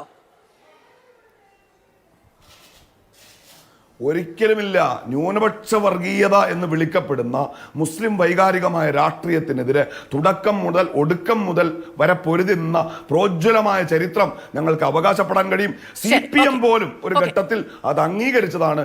ഇപ്പൊ CPM മാറ്റി പറയുന്നത് യഥാർത്ഥത്തിൽ CPM-ന് ഈ BJP-യിൽ നിന്ന് കടം കൊണ്ട കാവി കാർഡ് കേരള രാഷ്ട്രീയത്തിൽ കളിക്കുന്നതിന്റെ ഭാഗമായിട്ടാണ്. ലീഗിന്റെ സെക്കുലർ ഒരു നിലക്കും ചോദ്യം ചെയ്യാനുള്ള നിങ്ങളുടെ ഏറ്റവും പ്രധാനപ്പെട്ട നേതാക്കൾ ശ്രീ അനിലക്കര, രാഹുൽ ഗാന്ധിയും പ്രിയങ്ക ഗാന്ധിയും നാളെ BJP അവിടെ ഉയർത്താൻ പോകുന്ന ചോദ്യം ഇതുതന്നെയായിരിക്കും. ഇന്ത്യ മുന്നണിയിലെ ഏറ്റവും പോളിറ്റ് ബ്യൂറോ അംഗം പറഞ്ഞില്ലേ, നിങ്ങൾ തീവ്രവാദ ശക്തികളുടെ വോട്ട് നേടിക്കൊണ്ടാണ് ലോക്സഭാ വിജയം സ്വീകരിച്ചത് എന്നുള്ളത്. അതിന് മറുപടി പറയേണ്ടി വരും. കാരണം നിങ്ങളൊരു മുന്നണിയാണ് ഇവിടെ. ആ മുന്നണിയുടെ പോളിറ്റ് ബ്യൂറോ, മുന്നണിയിലെ ഒരു ഘടകത്തിന്റെ, ഒരു പാർട്ടിയുടെ ഏറ്റവും ഉയർന്ന ഘടകത്തിൽ പ്രവർത്തിക്കുന്ന നേതാവാണ് പറയുന്നത് നിങ്ങൾ തീവ്ര ഘടകങ്ങളുടെ വോട്ടും പിന്തുണയും നേടിക്കൊണ്ടാണ് തെരഞ്ഞെടുപ്പുകളെ വിജയിച്ചത് എന്ന്. അതിന് മറുപടി സ്വാഭാവികമായി നിങ്ങൾക്ക് ദേശീയ രാഷ്ട്രീയത്തിൽ പറയേണ്ടി വരും. അല്ല, അത് വളരെ കൃത്യമാണ്. മാധുവിൻ്റെ ചോദ്യം പ്രസക്തവുമാണ്. ഇവിടെ നമ്മൾ കൃത്യമായതുകൊണ്ടാണല്ലോ പറഞ്ഞത്. ഇത് പോളിറ്റ് ബ്യൂറോ ഈ വിഷയത്തിൽ അതിൻ്റെ അഭിപ്രായം എന്താണ് എന്നുള്ളത് ഞങ്ങൾ കൃത്യമായി ചോദിച്ചതുകൊണ്ട് തന്നെയാണ്. സാധാരണ ശ്രീ എ വിജയരാഘവൻ്റെ സ്റ്റേറ്റ്മെൻറ്റുകൾ അതൊക്കെ ഒരു കോമാളി രൂപത്തിൽ കേരള സമൂഹം എടുക്കാറാണ് പതിവ്.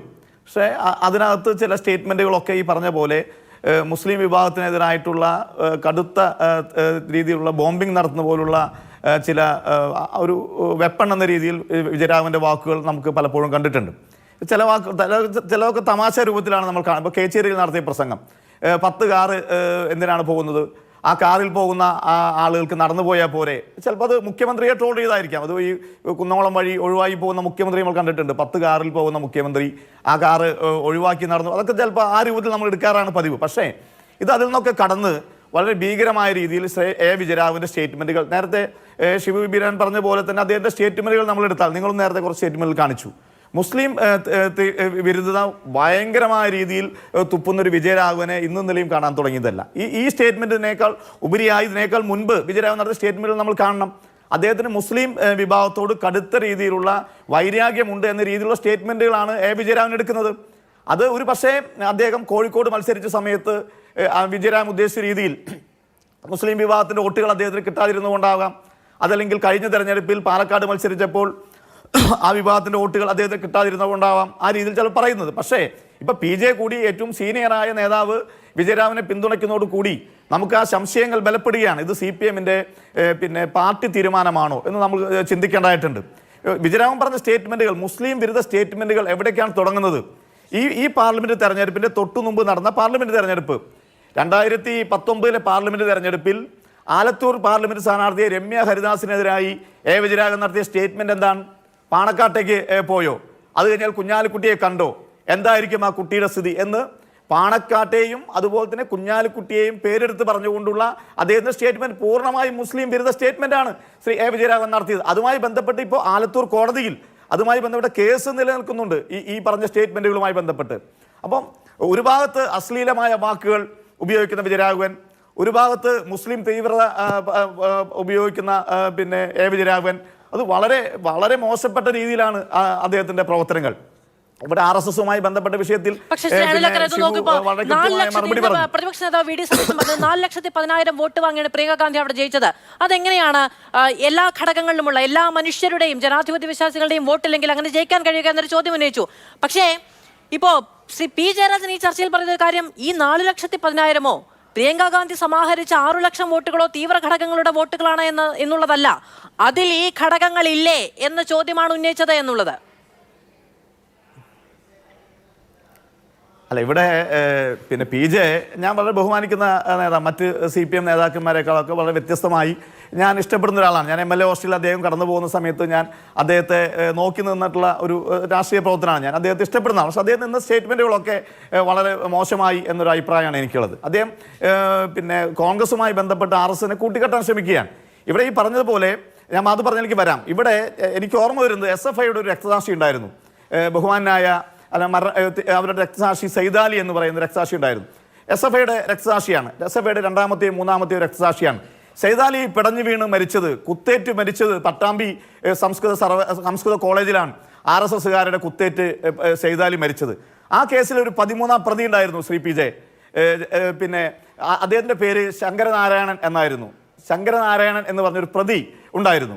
ആ ശങ്കരനാരായണനെ പിന്നീട് കോടതി വെറുതെ വിട്ടു. പക്ഷേ ആ ശങ്കരനാരായണനെ ഈ പറയുന്ന വിജയരാഘവൻ DYFIയുടെയും SFIയുടെയും ഒക്കെ നേതാവായിരിക്കുന്ന കാലത്ത് അദ്ദേഹത്തിൻ്റെ പേര് മാറ്റി DYFIയുടെ നേതാവാക്കി കൊണ്ടുവന്നു. പിന്നീട് അദ്ദേഹത്തിൻ്റെ പേരാണ് ബാബു പാലിശ്ശേരി എന്നുള്ളത്.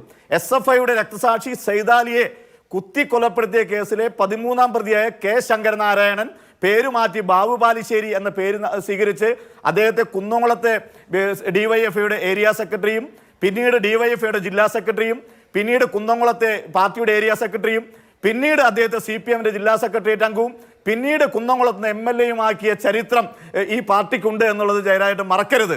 ഒരു രക്തസാക്ഷിയെ കൊലപ്പെടുത്തിയ ആളെയാണ് നിങ്ങൾ പിന്നെ MLA ആക്കി മാറ്റിയത്. അപ്പോൾ ആ പാരമ്പര്യമൊക്കെ നിങ്ങൾക്കുണ്ടെന്ന് യാഥാർത്ഥ്യമാണ്. പക്ഷേ ഇവിടുത്തെ പ്രശ്നം അതല്ലല്ലോ. ഈ പറയുന്ന വയനാട് സീറ്റിന്റെ കണക്ക് നമുക്കെടുക്കാം. 7 പാർലമെന്റ്, ആ പാർലമെന്റിനകത്ത് 7 അസംബ്ലി ആണല്ലോ ഉള്ളത്. അത് പിന്നെ വയനാട് ജില്ലയിലെ മാനന്തവാടിയും അതുപോലെ തന്നെ കോഴിക്കോട് പിന്നെ തിരുവമ്പാടിയും മലപ്പുറത്തെ നിലമ്പൂരും ബാക്കി 4 സീറ്റുകളാണല്ലോ UDF സ്ഥാനാർത്ഥികൾ MLAമാരായിട്ടുള്ളത്. ഇവിടെയുള്ള ഈ 7 സീറ്റിൽ 3 സീറ്റിൽ അവിടെ ജയിച്ചു വന്നിട്ടുള്ളത് LDFന്റെ MLAമാരല്ലേ? അപ്പോൾ ആ LDFനെ വോട്ട് ചെയ്ത അതേ ആളുകൾ തന്നെയല്ലേ പ്രിയങ്ക ഗാന്ധിക്ക് വോട്ട് ചെയ്തത്? അപ്പൊ നിങ്ങൾ ഈ പറയുന്ന ഈ ഘടകത്തിനകത്ത് നിങ്ങളുടെ ഘടകങ്ങൾ പെടുന്നുണ്ടോ? നിങ്ങൾ ഈ കേരളത്തിലെ മതനിരപേക്ഷമായി ഈ സംസ്ഥാനത്ത് വോട്ട് ചെയ്ത ആളുകളെ നിങ്ങൾ പുച്ഛിക്കുകയാണ്. ഇതേ രാഹുൽ ഗാന്ധിയും ഇതേ പ്രിയങ്ക ഗാന്ധിയും തമിഴ്നാട്ടിൽ നിങ്ങളുടെ സ്ഥാനാർത്ഥികൾക്ക് വേണ്ടി വോട്ട് ചോദിച്ചില്ലേ? ഇവർ മഹാരാഷ്ട്രയിൽ വോട്ട് ചോദിച്ചില്ലേ?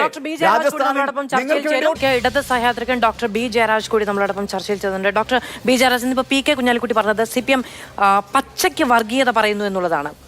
ഇതിനൊരു കോണ്ടെക്സ്റ്റ് എന്ന് പറയുന്നത്, നമുക്ക് ഇപ്പോൾ വയനാട് നടക്കുന്ന ഒരു സമ്മേളനത്തിൽ അവിടെ കൂടി നിൽക്കുന്ന ആളുകൾ മാത്രം കേൾക്കുകയും അത്തരമൊരു ഘടന മാറിയിരിക്കുന്നു. എവിടെ നിന്ന് നമ്മൾ എന്ത് രാഷ്ട്രീയം പറഞ്ഞാലും എന്ത് രാഷ്ട്രീയ വിരുദ്ധത പറഞ്ഞാലും അത് ലോകം മുഴുവൻ കേൾക്കും എന്നുള്ളതാണ് അതിൻ്റെ ഏറ്റവും പ്രാഥമികമായ പ്രശ്നം എന്ന് പറയുന്നത്. ഇപ്പോൾ വിജയരാഘവൻ അത് മനസ്സിലാക്കാൻ കഴിയാതെ പോകുന്നതാണോ? അദ്ദേഹത്തിന് ആ മുന്നിലിരിക്കുന്ന ആളുകളുടെ കയ്യടി മാത്രം മതിയോ? അതേ സമയത്ത് അതിനപ്പുറത്തേക്ക് പാർട്ടി ഉയർത്തിപ്പിടിക്കുന്ന രാഷ്ട്രീയമില്ലേ? ഇപ്പോൾ വയനാട് എന്ന് പറയുമ്പോൾ ലീഗിന്റെ പച്ചക്കൊടി കാണുമ്പോൾ, മലപ്പുറം എന്ന് പറയുമ്പോഴൊക്കെ ടാഗ് ചെയ്യാൻ ശ്രമിക്കുന്ന ആളുകൾക്ക് ആയുധം വെച്ച് കൊടുക്കുന്ന സമീപനം തന്നെയായി പോകുന്നില്ലേ ഇത്? വിജയരാഘവ വളരെ ഉത്തരവാദിത്തപ്പെട്ട ഒരു സ്റ്റേറ്റ്മെൻറ്റ് തന്നെയാണ് നടത്തിയത്. അത് പൊതുസമ്മേളനമാണെങ്കിലും അല്ലാതുള്ള ഘടകമാണെങ്കിലും വളരെ ആലോചിച്ച് കണക്കുകൂട്ടിയെടുത്ത തീരുമാനമാണ്. കാരണം കേരളം കണ്ട കഴിഞ്ഞ ലോക്സഭാ തെരഞ്ഞെടുപ്പിലെ സ്ഥിതി എന്താണ്? പഴയ കോലീബി സഖ്യം പൊടി തട്ടിയെടുക്കാനായിട്ടുള്ള ശ്രമം. തൃശ്ശൂർ ജില്ലയിൽ BJPയെ ജയിപ്പിക്കുന്നതിലോടുകൂടി മറ്റേ കോൺഗ്രസിൻ്റെ സ്ഥാനാർത്ഥിക്ക് നഷ്ടപ്പെട്ടു പോയ 80,000 വോട്ടുകൾ എവിടെ പോയി എന്നുള്ള ചോദ്യം ഇപ്പോഴും പ്രസക്തമാണ്. അതുപോലൊപ്പം തന്നെ SDPIയുടെയും ജമാഅത്തെ ഇസ്ലാമിയെയും മുന്നിൽ നിർത്തിക്കൊണ്ട് ശരിക്കും എന്താ സംഭവിച്ചതെന്ന് വെച്ചാൽ മുസ്ലിം ലീഗിനെ ഏതാണ്ട് പൂർണ്ണമായും SDPI ജമാഅത്തെ ഇസ്ലാമിയെ ഹൈജാക്ക് ചെയ്ത് കഴിഞ്ഞു എന്നുള്ളൊരു ദുഃഖകരമായ അവസ്ഥയാണ് കേരളത്തിൽ നിന്ന് നിലനിൽക്കുന്നത്. അവർക്ക് 8 വർഷം അധികാരം നഷ്ടപ്പെട്ടു പോയപ്പോഴത്തേക്ക് ഹാലിളകി നിൽക്കുകയാണ്. ഏത് ചെകുത്താനുമായും കൂട്ടുകൂടി അധികാരത്തിൽ തിരിച്ചെത്തണമെന്നുള്ള, അതിന് ബൈ ഹുക്ക് ഓർ ക്രുക്ക് എന്നതിന് പറയും. ഏത് വളഞ്ഞ വഴി ഉപയോഗിച്ച് പോയും അധികാരത്തിലേറാൻ വേണ്ടിയിട്ട് ഇതിന് വലിയ വില കോൺഗ്രസ് കൊടുക്കേണ്ടി വരും. ആരോപണം ഉന്നയിക്കുമ്പോൾ അതിന് അടിസ്ഥാനപരമായി എന്തെങ്കിലും ഒരു മനുഷ്യന് മനസ്സിലാകുന്ന തരത്തിലുള്ള ഒരു കാര്യം വേണ്ട. അതായത് BJP കോൺഗ്രസിനും ലീഗിനും ഒപ്പം ചേർന്ന് വയനാട്ടിൽ രാഹുൽ ഗാന്ധിക്കും പ്രിയങ്ക ഗാന്ധിക്കും വേണ്ടി പ്രവർത്തിച്ചു. അവരുടെ ഏറ്റവും നല്ല സ്ഥാനാർത്ഥികളെ നിർത്തി. കഴിഞ്ഞ തവണ സംസ്ഥാന അധ്യക്ഷൻ നിന്നു, ഇത്തവണ നവ്യ ഹരിദാസ് നിൽക്കുമ്പോഴും ആ വോട്ട് വലിയ തോതിൽ പിടിക്കാൻ കഴിയുന്നുണ്ട്. അവിടെ എങ്ങനെയാണ് കോലിബി ഉണ്ടാവുന്നത്? എല്ലാ സ്ഥലത്തും എന്നല്ല ഞാൻ പറഞ്ഞത്, ഓരോ സ്ഥലത്തും ഓരോ മണ്ഡലത്തിലും ഓരോ പ്രത്യേക സോഷ്യൽ എഞ്ചിനീയറിംഗ് ആണ് UDF നടപ്പിലാക്കാൻ ശ്രമിച്ചത്. ഇന്ന ആളുകൾ എന്ന് പറഞ്ഞല്ലേ വിജയരാഘവൻ അവിടെ പോയി പ്രസംഗിച്ചത്? തീർച്ചയായിട്ടും ഈ രണ്ടുപേരുടെയും കാര്യത്തിൽ അത് തന്നെയാണ് നടന്നത്. പാലക്കാട് അത് തന്നെയല്ലേ കണ്ടത്. പാലക്കാട് സ്ഥാനാർത്ഥി വിജയപ്രഖ്യാപനം വരുന്നതിന് മുമ്പിലെ അവിടെ പ്രകടനം നടത്തിയതാരാ? ജമാഅത്ത് ഇസ്ലാമിക്കാരും SDPIക്കാരും അല്ലേ? ഇത് വയനാടിനെ കുറിച്ച് രാഹുൽ ഗാന്ധിയും പ്രിയങ്ക ഗാന്ധിയും കുറിച്ച് മാത്രം നടത്തിയ പരാമർശമല്ലേ? അങ്ങനെ ഒറ്റപ്പെട്ട സംഭവമായിട്ട് കാണാൻ പറ്റില്ല. ഈ ഒരു സംഭവം ഞാൻ ആദ്യമേ പറഞ്ഞല്ലോ, മുസ്ലിം ലീഗിനെ പൂർണ്ണമായും ഹൈജാക്ക് ചെയ്ത് കഴിഞ്ഞു ഈ റാഡിക്കൽ ഇസ്ലാം. അത് വളരെ അപകടത്തിലേക്ക് നീങ്ങും. അത് തന്നെയാണ് വീണ്ടും വീണ്ടും ആവർത്തിച്ചുകൊണ്ടിരിക്കുന്നത്. ഇടതുപക്ഷ കക്ഷികൾ പറഞ്ഞുകൊണ്ടിരിക്കുന്നത് ഇത് ഭൂരിപക്ഷ വർഗീയതയും ന്യൂനപക്ഷ വർഗീയതയും പരസ്പരം ശക്തിപ്പെടുത്തുമെന്ന് നേരത്തെ തന്നെ പറഞ്ഞിട്ടുണ്ട്. എന്നതിനപ്പുറത്ത് രാഹുൽ ഗാന്ധിയുടെയും പ്രിയങ്ക ഗാന്ധിയുടെയും വോട്ട് ബേസ് തീവ്ര ഘടകങ്ങളുടേതാണ് എന്ന് പറഞ്ഞു വെക്കുന്നതിന്റെ രാഷ്ട്രീയ താല്പര്യം എന്താണ്? രാഹുൽ ഗാന്ധിയും പ്രിയങ്ക ഗാന്ധിയും വിമർശനത്തിന് അതീതരൊന്നും അല്ലല്ലോ. അത് ചിലപ്പോൾ കോൺഗ്രസ്സുകാർക്കായിരിക്കാം, പക്ഷെ അങ്ങനെയൊന്നും അല്ല. അവരെന്തുകൊണ്ടാണ് ആ മണ്ഡലങ്ങളിൽ നിന്ന് ഓടി രക്ഷപ്പെട്ട് ഇവിടെ വന്ന് മത്സരിക്കാൻ വന്നത്?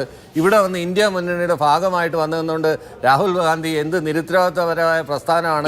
ഇവിടുത്തെ മുഖ്യമന്ത്രിയെ പിടിച്ച് ജയിലിലടക്കണമെന്ന് പറഞ്ഞ ആളാണ് രാഹുൽ ഗാന്ധി. പറഞ്ഞത് BJP-കാരാണ്. ഓടി രക്ഷപ്പെട്ടു എന്ന് പറയുന്നത് അമേഠിയിൽ അദ്ദേഹത്തിന് എതിരെ നിന്ന സ്ഥാനാർത്ഥിയാണ്. ഇതൊക്കെ തന്നെയാണ് നിങ്ങൾ റിപ്പീറ്റ് ചെയ്യുന്നത്. ഇന്ദിരാഗാന്ധി എന്തിനാണ് മത്സരിച്ചത്? ചിക്മംഗ്ലൂർ വന്ന് എന്തിനാണ് ഇന്ദിരാഗാന്ധി മത്സരിച്ചത്? അതേ പാറ്റേൺ പിന്തുടർന്നല്ലേ കൊച്ചുമകനായിട്ടുള്ള രാഹുൽ ഗാന്ധി ഇവിടെ വന്ന് മത്സരിച്ചത്? അതേ സേഫസ്റ്റ് ആയിട്ടുള്ള ഒരു മണ്ഡലം നോക്കിയല്ലേ ഇങ്ങോട്ട് വന്നത്. അതിനല്ലേ നമ്മൾ ഓടി രക്ഷപ്പെടുക എന്ന് പറയുന്നത്. അത് BJP-കാർ ഉപയോഗിച്ചാലും ആരും ഉപയോഗിച്ചാലും അത് തന്നെയല്ലേ വാസ്തവം. അവർക്ക് വേറെ ഏതെങ്കിലും കർണാടകത്തിൽ പോയി നിൽക്കാമായിരുന്നല്ലോ, ഇന്ത്യ മുന്നണിയുടെ ഭാഗമായിട്ട് നിൽക്കുക എന്ന ഒരു മണ്ഡലത്തിൽ. അത് മാത്രമല്ല, ഇവിടെ വന്നിട്ട് രാഹുൽ ഗാന്ധിയുടെ വായിൽ തിരികെ കൊടുത്ത ചില വർത്തമാനങ്ങളുണ്ട്. ഒന്ന്, ഇവിടുത്തെ മുഖ്യമന്ത്രി എന്തുകൊണ്ട് ജയിലിൽ അടയ്ക്കുന്നില്ല എന്നാണ് രാഹുൽ ഗാന്ധി. അതിനെ തുടർന്നാണല്ലോ മുഖ്യമന്ത്രിയുമായി വാക്പോര് നടന്ന രാഹുൽ ഗാന്ധിയുടെ വിഷയത്തിൽ. അതവിടെ നിൽക്കട്ടെ. ഇന്ത്യ മുന്നണി എന്ന് പറയുമ്പോഴും ഇന്ത്യ മുന്നണിക്ക് ചില മുന്നണി മര്യാദകളുണ്ട്. അതൊരു അറേഞ്ച്മെന്റ് ആണെങ്കിൽ കൂടി ആ മുന്നണി മര്യാദ ലംഘിച്ചത് ആദ്യമായി ലംഘിച്ചത് രാഹുൽ ഗാന്ധിയാണ്. Doctor B. ജയരാജ്, ഇത് ഏത് മുന്നണി മര്യാദയിൽപ്പെടും? ഈ മുന്നണിയുടെ ഏറ്റവും പ്രധാനപ്പെട്ട നേതാക്കളിലായ ഒരാൾ രാഹുൽ ഗാന്ധി ജയിച്ചത് തീവ്ര വർഗീയ ശക്തികളുടെ വോട്ട് ബാങ്ക് കൊണ്ടാണ് എന്ന് പറയുന്നത് മുന്നണി മര്യാദയാണോ? രാഹുൽ ഗാന്ധി ഡയറക്റ്റ് എന്ന് വോട്ട് ചോദിച്ചെന്നല്ലോ പറഞ്ഞത്. ഇവിടുത്തെ UDF-കാർ അങ്ങനെ അറേഞ്ച്മെന്റാണ് ചെയ്യുന്നത്. പോയത് ആ അക്കൗണ്ടിൽ നിന്നാണ് എന്ന് പറഞ്ഞല്ലോ. സംശയമില്ലാത്ത കാര്യമല്ലേ അത്? അതിനകത്ത് എന്താ തെറ്റ്? അവിടെ SDPIയും ജമാഅത്ത് ഇസ്ലാമിയും കോൺഗ്രസിന് UDF-ന് പിന്തുണ കൊടുത്തു. എന്തുകൊണ്ട് സതീശൻ പറഞ്ഞില്ല ഞങ്ങൾക്ക് UDF-ന് SDPIയുടെയും ജമാഅത്ത് ഇസ്ലാമിയുടെയും BJP-യുടെയും വോട്ട് വേണ്ടാന്ന്? CPM എന്താ പറഞ്ഞത്? ഞങ്ങൾക്ക് ഈ 3 പേരുടെയും വോട്ട് വേണ്ടാന്ന് ആർജവത്തോടെ പറഞ്ഞില്ലേ? ആ ഒരു ആർജവം എന്തുകൊണ്ട് UDF കാണിക്കാത്തടത്തോളം കാലം അവരെ സംശയത്തിന്റെ മുൾമുനയിൽ നിർത്തിയേ പറ്റത്തുള്ളൂ. അതാണ് അതിന്റെ വാസ്തവം. ഓക്കെ, ശ്രീ പി ജയരാജൻ, ഇപ്പോ ഈ പ്രസ്താവന വിജയരാഘവന്റെ ഭാഗത്തു നിന്നുണ്ടാകുന്ന ഈ പ്രസ്താവന ഒരു തുടർച്ചയാണ്. ഞാൻ നേരത്തെ 2 പ്രതികരണങ്ങൾ കാണിച്ചു. അതിൽ അദ്ദേഹം ഒന്ന്, ലീഗിന്റെ പാണക്കാട് തങ്ങന്മാരെ കാണാൻ ഉമ്മൻചാണ്ടിയും ചെന്നിത്തലയും പോകുന്നത് മതാധിഷ്ഠിതമായ സംഘടനകളെ കാണാൻ പോകുന്നു, ലീഗ് മതാധിഷ്ഠിത രാഷ്ട്രീയ ശക്തി എന്ന് പറയുന്നു. രണ്ടാമത്തേത് എന്ന് പറയുന്നത് അദ്ദേഹം രണ്ടാമത്തെ പ്രസംഗത്തിലും അദ്ദേഹം ന്യൂനപക്ഷ വർഗീയതയാണ് കൂടുതൽ അപകടകരം എന്ന് പറയുന്നു. അങ്ങ് നേരത്തെ പറഞ്ഞു ലീഗ് ഈ പറയുന്ന ശക്തികളെയെല്ലാം ക്രോഡീകരിക്കുന്നു UDF-ന് വേണ്ടി എന്നുള്ളത്. ന്യൂനപക്ഷ ശക്തികളെ, സമ്മർദ്ദ ശക്തികളെ ക്രോഡീകരിക്കാനുള്ള ശ്രമം UDF-ന്റെ ഭാഗത്തു നിന്നുണ്ടാകുന്നു. ക്രിസ്ത്യൻ മേഖലകളിലേക്കടക്കം BJP കടന്നു കയറുന്നു. ആ ഇടത്ത് നഷ്ടപ്പെട്ട ഭൂരിപക്ഷ വോട്ടുകളിലേക്ക് എങ്ങനെയും കടന്നു കയറുക, അത് ഈഴവ വോട്ടുകളാണെങ്കിലും മറ്റ് ഭൂരിപക്ഷ വോട്ടുകളാണ് എങ്കിലും അവിടേക്ക് കടന്നു കയറുക എന്ന നിശ്ചയദാർഢ്യത്തിന്റെ പ്രതിഫലനമായി PB അംഗത്തിന്റെ അടക്കം പ്രതികരണത്തെ കാണേണ്ടതുണ്ടോ? ഇവിടെ മാധു, ഞാൻ നേരത്തെ പറഞ്ഞതുപോലെ ഉദ്ഘാടന പ്രസംഗത്തിലെ ഒരു ഭാഗം മാത്രം അടർത്തിയെടുത്ത് ചർച്ച ചെയ്യാനാണ് താങ്കളെ പോലെയുള്ള മാധ്യമങ്ങൾ ശ്രമിക്കുന്നത്. ഞാനിവിടെ ഈ മുസ്ലിം ലീഗ് നേതാവ് ഷിബു മീരാന്റെ ചർച്ച കേട്ടിട്ട് കുറച്ച് കൗതുകത്തോടു കൂടി ഇരിക്കുകയായിരുന്നു. ജമാഅത്തെ ഇസ്ലാമിയുടെ എല്ലാ കാഴ്ചപ്പാടുകളും അവരിപ്പോ ഉപേക്ഷിച്ചിട്ടുണ്ടോ ഷിബു? ഇവിടെ മൗദൂദി മുന്നോട്ട് വെച്ച ആശയങ്ങളുണ്ട്. യഥാർത്ഥത്തിൽ തെക്കൻ ഏഷ്യയിലെ പല രാജ്യങ്ങളിലും പ്രവർത്തിക്കുന്ന സംഘടനയാണോ ജമാഅത്തെ ഇസ്ലാമി? മൗദൂദിയുടെ പ്രസ്ഥാനം ബംഗ്ലാദേശിൽ ഹിന്ദു ന്യൂനപക്ഷത്തെ കടന്നാക്രമിക്കുന്നത് ഈ മൗദൂദിയുടെ അനുയായികളാണ്. പേര് മാറ്റം എന്താണ്? ബംഗ്ലാദേശിലെ ജമാഅത്തെ ഇസ്ലാമി എന്നത് മാത്രമാണ്, BJI. പാകിസ്ഥാനിൽ ജമാഅത്തെ ഇസ്ലാമി ഉണ്ട്. നമ്മുടെ രാജ്യത്തിലെ ജമ്മു കാശ്മീരിൽ ജമാഅത്തെ ഇസ്ലാമി പ്രത്യേകമായിട്ടുണ്ട്. ഇവിടുത്തെ ജമാഅത്തെ ഇസ്ലാമി, ഞാൻ ഷിബു മേരാനോട് ചോദിക്കുന്നത്, മുസ്ലിം ലീഗിന് ഈ മൗദൂദിയുടെ ആശയങ്ങളോട് യോജിപ്പുണ്ടോ എന്നതാണ്. ഹുക്കുമത്തെ ഇലാഹി എന്നുള്ള കാഴ്ചപ്പാട് ഇതേവരെ ജമാഅത്തെ ഇസ്ലാമി തള്ളിപ്പറഞ്ഞതായിട്ട് നമ്മളൊന്നും മനസ്സിലാക്കിയിട്ടില്ല. എന്ന് മാത്രമല്ല, കേരളത്തിൽ മാധു ഇവിടെ ചോദിക്കുന്നത് മതാധിഷ്ഠിത രാഷ്ട്രീയ ശക്തിയായിട്ട് ലീഗ് മാറുന്നുണ്ടോ എന്നതാണ്. ഇവിടെ നിങ്ങൾ നോക്കൂ, ഇവിടെ പാണക്കാട് തങ്ങള് ഇവിടെ നേരത്തെ ചന്ദ്രികാ പത്രത്തിൽ ഒരു ലേഖനം എഴുതിയല്ലോ. തുർക്കിയിലെ ഹഗിയ സോഫിയ ദേവാലയം അതൊരു മുസ്ലിം പള്ളിയാക്കി പരിവർത്തിപ്പിച്ചതിനെ അനുകൂലിച്ചുകൊണ്ട് സാദിഖലി തങ്ങള് ചന്ദ്രികാ പത്രത്തിൽ ലേഖനം എഴുതിയല്ലോ. അത് വർഗീയതയാണെന്ന് തുറന്നു പറഞ്ഞത് അന്നത്തെ CPM-ന്റെ സംസ്ഥാന സെക്രട്ടറി സഖാബ് കോടിയേരി ബാലകൃഷ്ണനാണ്. ഇവിടെ വിജയരാഘവൻ എന്തോ തെറ്റായിട്ടുള്ള കാര്യം പറഞ്ഞിരിക്കുന്നു, പാർട്ടിയുടെ സമീപനത്തിനും വ്യത്യസ്തമായിട്ടുള്ള ഒരു നില സ്വീകരിച്ചിരിക്കുന്നു എന്ന് പറയുമ്പോൾ CPM-ന്റെ പാർട്ടി പരിപാടി വായിക്കണമെന്നാണ് എല്ലാവരോടും പറയാനും. ആ പാർട്ടി പരിപാടിയിൽ കൃത്യമായി പറഞ്ഞു, ഭൂരിപക്ഷ വർഗീയതയാണ് രാജ്യത്ത് ജനാധിപത്യത്തിന് ഏറ്റവും വലിയ വിപത്ത്. ഭൂരിപക്ഷ വർഗീയത ന്യൂനപക്ഷ വർഗീയതയെ പ്രോത്സാഹിപ്പിക്കുന്നു. അതേസമയം ഇന്നത്തെ ഇന്ത്യയിൽ ന്യൂനപക്ഷ സംരക്ഷണം ഏറ്റവും പ്രധാനപ്പെട്ട കാര്യമാണ്. ശ്രീ പി ജയരാജൻ, പക്ഷെ അങ്ങനെയല്ലല്ലോ വിജയരാഘവൻ പറഞ്ഞത്. ഞാൻ അങ്ങ് ആ പരാമർശം നടത്തിയപ്പോൾ വിജയരാഘവൻ നടത്തിയ മറ്റൊരു പരാമർശം അങ്ങേക്ക് കൂടി കേൾക്കാൻ ഉതകുന്ന തരത്തിൽ കേൾപ്പിക്കുകയുണ്ടായല്ലോ. അതിൽ അദ്ദേഹം ന്യൂനപക്ഷ വർഗീയതയാണ് കൂടുതൽ ഭയപ്പെടേണ്ടത് എന്ന് പറഞ്ഞു പോകുന്നത് അങ്ങ് കേട്ടതല്ലേ? അതായത് ഭൂരിപക്ഷ വർഗീയത ന്യൂനപക്ഷ വർഗീയതയെ പ്രോത്സാഹിപ്പിക്കുന്നു എന്നതാണ് CPM-ന്റെ നിലപാട്. ഇവിടെ ന്യൂനപക്ഷ വർഗീയത പലയിടത്തും ആപത്തായി തീരുന്നുണ്ട്. അത് വിജയരാഘവൻ പറഞ്ഞാൽ തെറ്റാകുമോ? ഇവിടെ ഞാൻ പറഞ്ഞല്ലോ, പോപ്പുലർ ഫ്രണ്ട് നടത്തിയിട്ടുള്ള ഹീനമായിട്ടുള്ള ആക്രമണം അതാണല്ലോ 2010 തൊടുപുഴ ന്യൂമാൻസ് കോളേജിൽ അധ്യാപകന് നേരെ ഉണ്ടായിട്ടുള്ളത്. അങ്ങത് നേരത്തെയും പറഞ്ഞു. പക്ഷെ നമ്മൾ അങ്ങത് CPM-ന്റെ പാർട്ടി പരിപാടിയായി വിശദീകരിക്കുന്ന സമയത്ത് ശ്രീ പി ജയരാജൻ വിജയരാഘവൻ പറഞ്ഞത് എന്താണ്? എന്റെ വാചകം പൂർത്തീകരിക്കട്ടെ. പോപ്പുലർ ഫ്രണ്ടുകാരായിട്ടുള്ള ആളുകളാണല്ലോ ISIS-ലേക്ക് റിക്രൂട്ട് ചെയ്യപ്പെട്ടത്. അതിന് ലീഗ് അംഗീകരിക്കുന്നുണ്ടോ? ജമാഅത്തെ ഇസ്ലാമിയുടെ ഹുക്കുമത്തെ ഇലാഹി എന്നുള്ള കാഴ്ചപ്പാട് അവരുപേക്ഷിച്ചതായിട്ട് ലീഗ് മനസ്സിലാക്കിയിട്ടുണ്ടോ? ലീഗിന്റെ ഔദ്യോഗികമായിട്ടുള്ള ചന്ദ്രികാ പത്രത്തിൽ മുമ്പ് ഒരു ലേഖന പരമ്പര പ്രത്യക്ഷപ്പെട്ടിരുന്നു. എന്താണെന്നറിയോ? ജമാഅത്തെ ഇസ്ലാമി ഒരു ചെളിയും കലരാത്ത പരിശുദ്ധ നെയ്യ് എന്ന് ആക്ഷേപിച്ചുകൊണ്ട് ജമാഅത്തെ ഇസ്ലാമിക്കെതിരായിട്ട് ചന്ദ്രികാ പത്രത്തിൽ ലേഖനം പ്രസിദ്ധീകരിച്ചു. അത് പുസ്തക രൂപത്തിൽ വന്നിട്ടുണ്ട്. ആ നിലപാട് ഷിബു മീരാൻ നിങ്ങളുടെ ലീഗ് മാറ്റിയിട്ടുണ്ടോ? അതിനുശേഷം കോട്ടക്കലിൽ വെച്ച് ഈ ജോസഫ് മാഷയുടെ കൈവെട്ട് കേസിനെ തുടർന്ന് മതസംഘടനാ യോഗം വിളിച്ചപ്പോ അവര് ബഹിഷ്കരിച്ചു, അവരെ പങ്കെടുപ്പിച്ചില്ല ജമാഅത്തെ ഇസ്ലാമിയെ. ആ നിലപാട് ലീഗ് മാറ്റിയിട്ടുണ്ടോ? എന്ന് ജമാഅത്തെ ഇസ്ലാമിയെ നിങ്ങൾ പങ്കെടുപ്പിക്കാതിരുന്നത്? അപ്പോ അതിനെ തുടർന്ന് മാധ്യമം പത്രത്തിൽ ലീഗിന്റെ തീവ്രവാദ വിരുദ്ധ നിലപാടിനെ പരിഹസിച്ചുകൊണ്ട് ലേഖനം പ്രത്യക്ഷപ്പെട്ടിട്ടുണ്ട്. അതിന്റെ തലക്കെട്ട് എന്താണെന്നറിയോ? തീവ്രവാദത്തിനെതിരായിട്ടുള്ള കോട്ടക്കൽ കഷായം. നിങ്ങൾ തീവ്രവാദത്തിന്റെ കോട്ടക്കൽ കഷായം ഇപ്പൊ കുടിക്കാൻ തുടങ്ങിയോ? ഈ ചോദ്യങ്ങൾക്കൊക്കെ മറുപടി ശ്രീ ഷിബു മീരാൻ പറയട്ടെ. പക്ഷേ പാർട്ടി പരിപാടി എന്ന് അങ്ങ് വിശദീകരിക്കുന്ന ഇടത്ത് ഈ ഭൂരിപക്ഷ വർഗീയതയെ ചെറുക്കുക എന്നുള്ളതാണ് പാർട്ടിയുടെ ഏറ്റവും പ്രധാനപ്പെട്ട നയപരിപാടി എന്ന് അങ്ങ് വിശദീകരിക്കുന്ന സമയത്ത് വിജയരാഘവൻ പറഞ്ഞത് ന്യൂനപക്ഷ വർഗീയതയാണ് കൂടുതൽ പേടിക്കുന്നത്. ഈ വർഗീയത എല്ലാം ചെറുക്കേണ്ടതല്ലേ? അതിൽ എന്ത് ഭൂരിപക്ഷ വർഗീയത, എന്ത് ന്യൂനപക്ഷ വർഗീയത? രാജ്യത്തിന്റെ അഖണ്ഡതയ്ക്ക്, മനുഷ്യന്റെ സാഹോദര്യത്തിനെതിരെ നിൽക്കുന്ന എല്ലാ ശക്തികളും ഒരുപോലെ ചേർക്കപ്പെടേണ്ടതല്ലേ? CPM-ന് കൃത്യമായിട്ട് നിലപാടുണ്ട് മാധു. അതായത് രാജ്യത്ത് ഏറ്റവും വിപത്ത് ജനാധിപത്യ വ്യവസ്ഥക്കും മതനിരപേക്ഷതക്കും അതുൾപ്പെടെയുള്ള ഭരണഘടനയും ഒക്കെ ഏറ്റവും വലിയ വിപത്ത് രാജ്യത്തിലെ ഹിന്ദുത്വ തീവ്രവാദ ശക്തിയാണ് RSS സംഘപരിവാരം. അക്കാര്യത്തിൽ യാതൊരു സംശയമില്ല. കേരളത്തിൽ RSS സംഘപരിവാരം നുഴഞ്ഞു കയറാൻ വേണ്ടി നടത്തിയിട്ടുള്ള എല്ലാ പരിശ്രമങ്ങളെയും CPM ആണ് എതിർത്ത് തോൽപ്പിച്ചത്. ആശയപരമായിട്ടുള്ള ആക്രമണങ്ങളെയും ചെറുത്ത് 218 സഖാക്കളുടെ ജീവാർപ്പണത്തിലൂടെ മതനിരപേക്ഷത സംരക്ഷിക്കാൻ പോരാടിയിട്ടുള്ള പാർട്ടിയാണ് CPM. അല്ല, അപ്പൊ വിജയരാഘവൻ പറഞ്ഞതോ അതും ഈ പറയുന്നത് പോലെ ഒരു പ്രസംഗത്തിൽ നിന്ന് അടർത്തിയെടുത്തതാണോ ശ്രീ പി ജയരാജൻ? ആ ന്യൂനപക്ഷ വർഗീയ നീക്കങ്ങളെയും ഞങ്ങൾ എതിർക്കും. ന്യൂനപക്ഷ വർഗീയ നീക്കങ്ങളെയും എതിർക്കേണ്ടതുണ്ട്. അതിനെ എതിർക്കുമ്പോ ഇത് മുസ്ലിം ന്യൂനപക്ഷങ്ങൾക്കെതിരാണ്. അല്ല, ലീഗ് സമം മുസ്ലിം അല്ല, അതുപോലെ തന്നെ മുസ്ലിം സമം തീവ്രവാദമല്ല. ന്യൂനപക്ഷത്തിന്റെ സംരക്ഷണം ഏറ്റവും പ്രധാനപ്പെട്ട ഉത്തരവാദിത്തമായിട്ട് ഏറ്റെടുക്കുന്ന പാർട്ടിയാണ് CPIM. അതിന് ഞങ്ങൾക്ക് കൃത്യമായിട്ട് നിലപാടുണ്ട്. അങ്ങനെയാണെങ്കിൽ ആ പാർട്ടി പരിപാടിയെ സംബന്ധിച്ച് പോളിറ്റ് ബ്യൂറോ അംഗത്തിന് വലിയ പിടിപാടില്ല എന്ന് പറഞ്ഞു പോകേണ്ടി വരും ശ്രീ പി ജയരാജൻ. ഞാൻ അങ്ങനെയൊക്കെ വരാം. കൃത്യമായിട്ട് ഞങ്ങൾക്ക് കൃത്യമായിട്ട് നിലപാടുണ്ട്.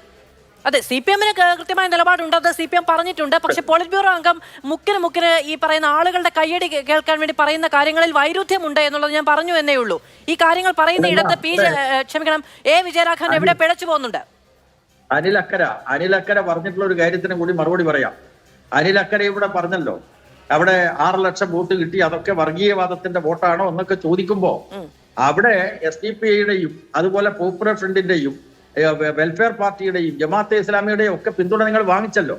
അത് വേണ്ട എന്ന് എന്തുകൊണ്ട് കോൺഗ്രസ് പറയുന്നില്ല? അതൊരു ഡയറക്റ്റ് ചോദ്യമാണ്. അത് നമുക്ക് അനിലക്കരോട് ചോദിക്കാം. ശ്രീ പി ജയരാജൻ, വളരെ ഡയറക്റ്റ് ആയിട്ടുള്ള ചോദ്യമാണ് അങ്ങ് ഉന്നയിച്ചത്. അത് നമുക്ക് ചോദിക്കാം. പിടിച്ചാൽ മതി എന്നല്ലേ ലീഗിന്റെ നേതാക്കന്മാര് പറഞ്ഞിട്ടുള്ളത്? അത് നമുക്ക് ചോദിക്കാം. പച്ചക്കുടി വേണ്ട, അത് നമുക്ക് ചോദിക്കാം. ശ്രീ പി ജയരാജൻ, ശ്രീ ഷിബു മീരാൻ, അങ്ങ് നേരത്തെ പറഞ്ഞു പണ്ട് പ്രേം നസീർ അഭിനയിക്കുന്ന സമയത്ത് ഇരട്ടകളാണ് എങ്കിൽ അല്ലെങ്കിൽ വില്ലനാണ് എങ്കിൽ കവിളത്തൊരു വലിയ കറുത്ത മറുകു തോടും എന്നുള്ളത് സാങ്കേതിക വിദ്യയുടെ പ്രശ്നമുള്ളത് കൊണ്ട്. അങ്ങനെ ജമാഅത്തെ ഇസ്ലാമിയുമായുള്ള സമീപനത്തിൽ ഇടയ്ക്കിടയ്ക്ക് ലീഗും കുത്തുന്നുണ്ടോ ഒരു വലിയ മറുക്?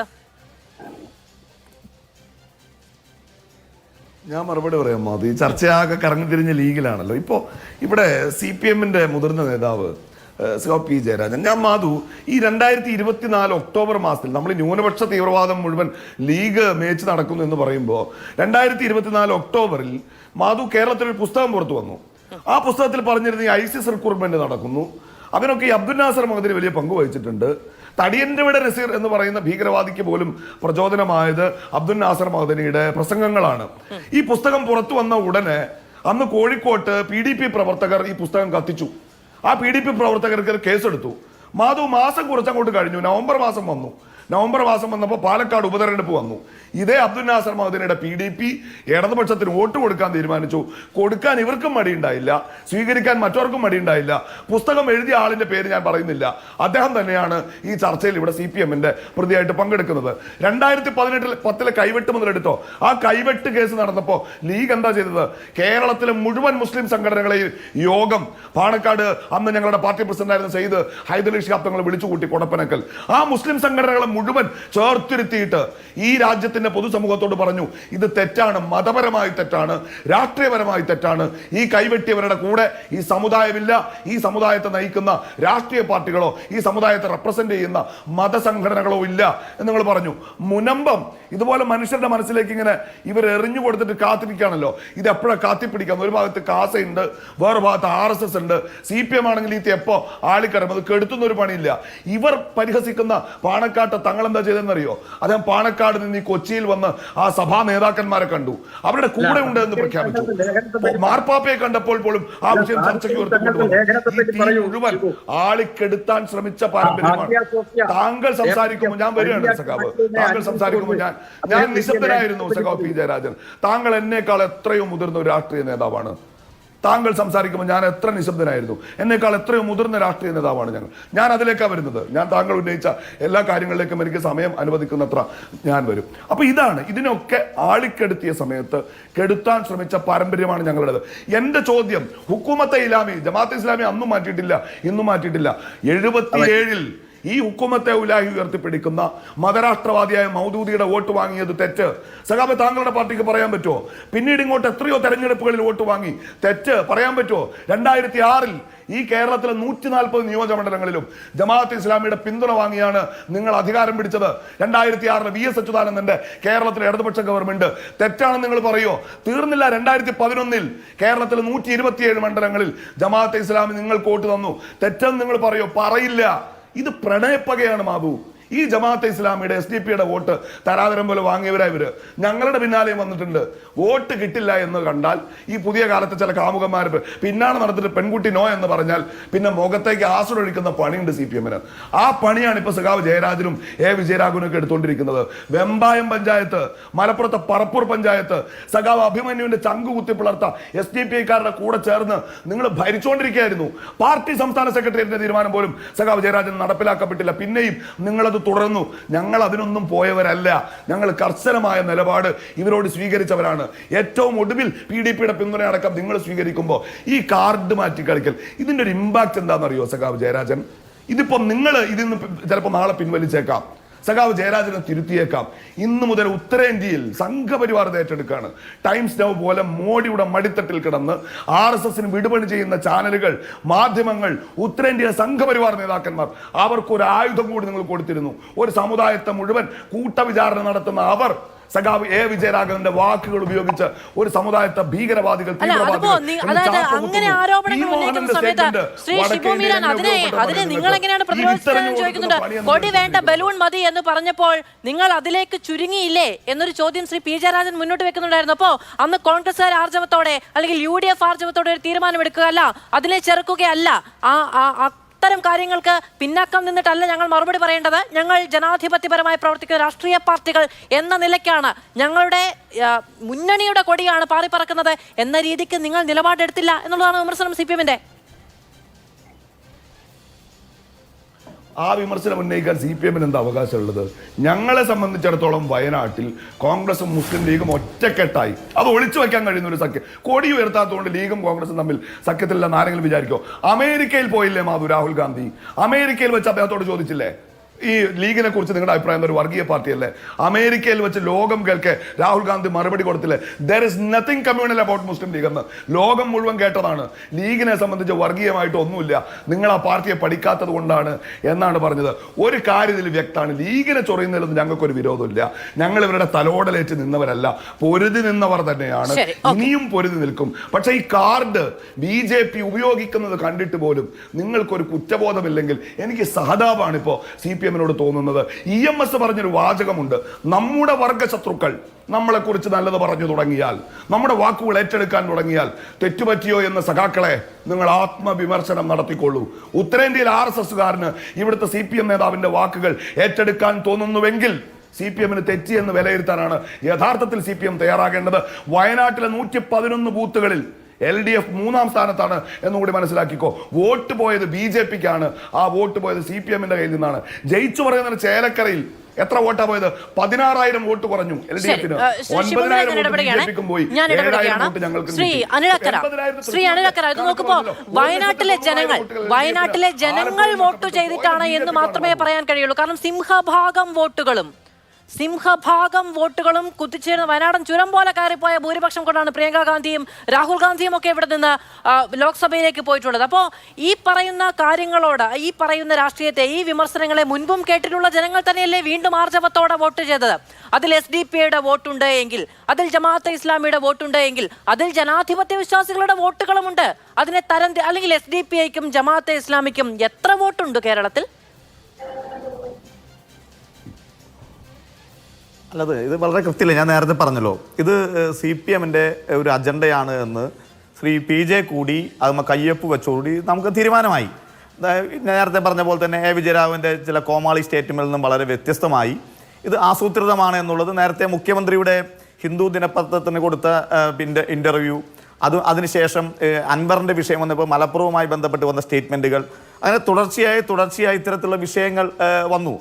വളരെ കൃത്യമാണ് ഈ വിഷയത്തിലും ഒരു മുസ്ലിം വിരുദ്ധത ഇതിനകത്ത് കൊണ്ടുവരാൻ ശ്രമിക്കുകയാണ്. അപ്പോൾ അതിനകത്ത് ഒരു ഇൻഡിക്കേഷൻ എന്ന രീതിയിൽ ഇവർ ജമാഅത്തെ ഇസ്ലാമിയെയും SDP-യൊക്കെ പറഞ്ഞു വെക്കുകയാണ്. അതല്ല ഇതിനകത്ത് അജണ്ട എന്ന് പറയുന്നത്. വളരെ കൃത്യമാണ്, ഭൂരിപക്ഷ സമുദായത്തിൽപ്പെട്ട അല്ലെങ്കിൽ ഹിന്ദു വിഭാഗത്തിലെ വോട്ടുകൾ അത് ഇവർക്ക് നഷ്ടപ്പെടുന്നുണ്ടോ എന്നൊരു വലിയ ഭയം ഇവർക്കുണ്ട്. അതിന് ഉദാഹരണമാണ് ചേലക്കരയിൽ നമുക്കറിയാലോ, K. രാധാകൃഷ്ണൻ ജയിക്കുന്നത് 39,000 വോട്ടിനാണ്.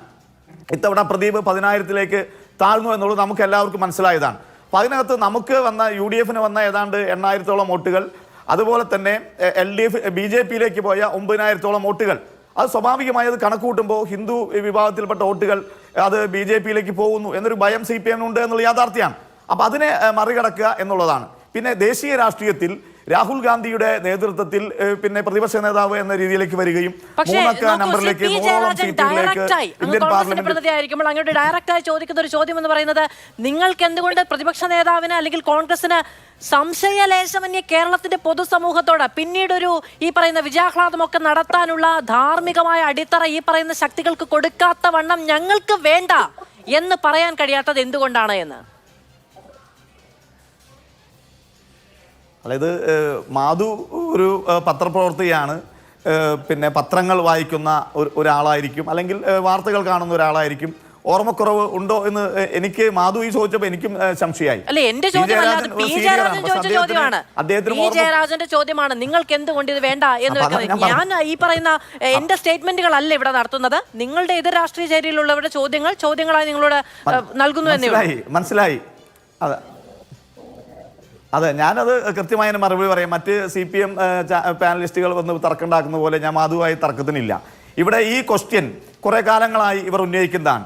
പ്രതിപക്ഷ നേതാവ് വളരെ കൃത്യമായി ഇതിനുള്ള മറുപടിയും കൃത്യമായി പറഞ്ഞതാണ്. ഈ വയനാട് ഉപതിരഞ്ഞെടുപ്പ് എങ്ങനെയാണ് വന്നത്?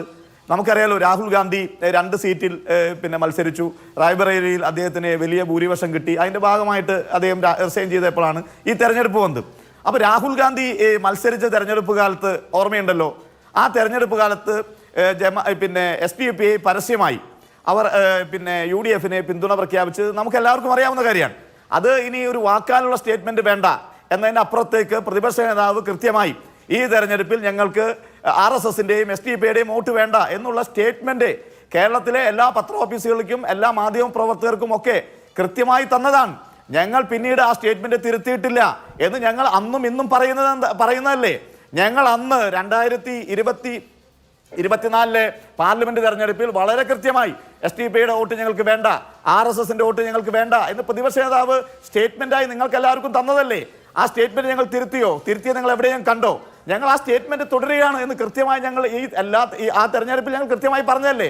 ചേലക്കരയിൽ ചോദിച്ചപ്പോൾ ഞങ്ങൾ പറഞ്ഞു, ഞങ്ങൾ നേരത്തെ ഉണ്ടായിരുന്ന പൊതു തെരഞ്ഞെടുപ്പിന്റെ സമയത്ത് ഞങ്ങൾ ആ സ്റ്റേറ്റ്മെന്റ് കൊടുത്തതാണ്, ഞങ്ങൾ കൃത്യമായി പറഞ്ഞതാണ്. അതിനകത്ത് ഞങ്ങൾക്കൊരു മാറ്റവും അന്നും വന്നിട്ടില്ല. പക്ഷേ അല്ല, ഒരു മിനിറ്റ്, പാലക്കാട് എനിക്ക് ഓർമ്മയുണ്ട് 2011 ഷാഫി പറമ്പിൽ അവിടെ ആദ്യമായി മത്സരിക്കുന്ന സമയത്ത് അവിടെ SDPIയും ജമാഅത്തെ ഇസ്ലാമിയും ഒക്കെ പരസ്യമായി അന്ന് ശ്രീ KK ദിവാകരൻ എന്ന് പറയുന്ന CPM സ്ഥാനാർത്ഥിക്ക് വേണ്ടി, LDF സ്ഥാനാർത്ഥിക്ക് വേണ്ടി പിന്തുണ പ്രഖ്യാപിച്ചൊക്കെ നമ്മൾ കണ്ടതാണ്. അതൊക്കെ മറികടന്നുകൊണ്ടാണ് അദ്ദേഹം സൂചിപ്പിക്കുന്നത്.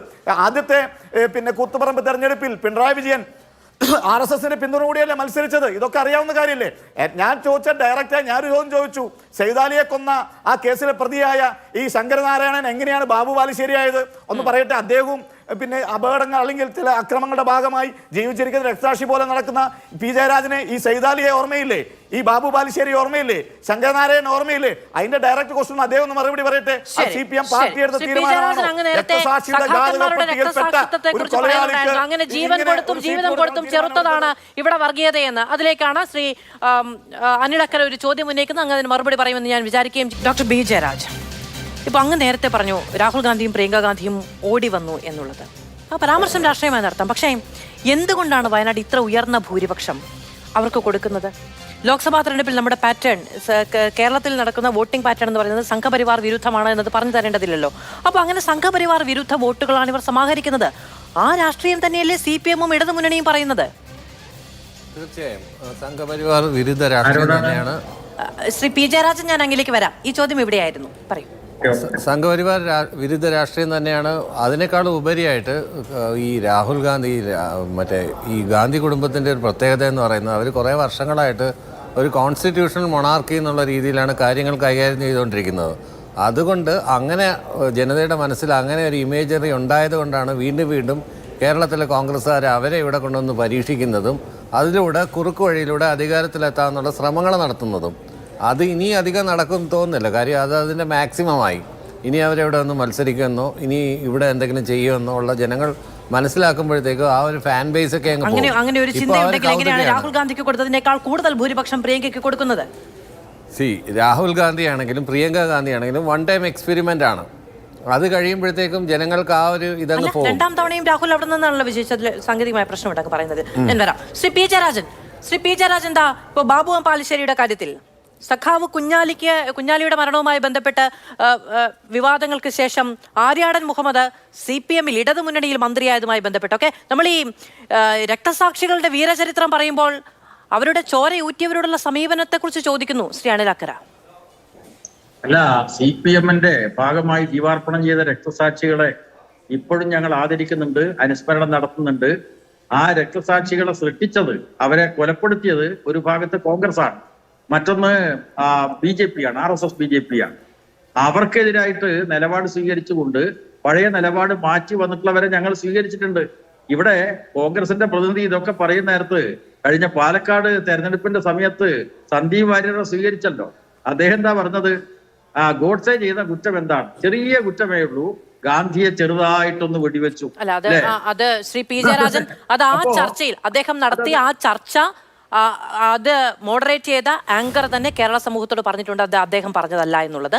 അതുകൊണ്ട് അത് സാങ്കേതികമായി തെറ്റാണ് എന്ന് ഞാൻ വിചാരിക്കുന്നു. അത് തിരുത്തുമെന്ന് വിചാരിക്കുന്നു. വളരെയധികം നന്ദി പാനലിസ്റ്റുകൾക്കും പ്രേക്ഷകർക്കും.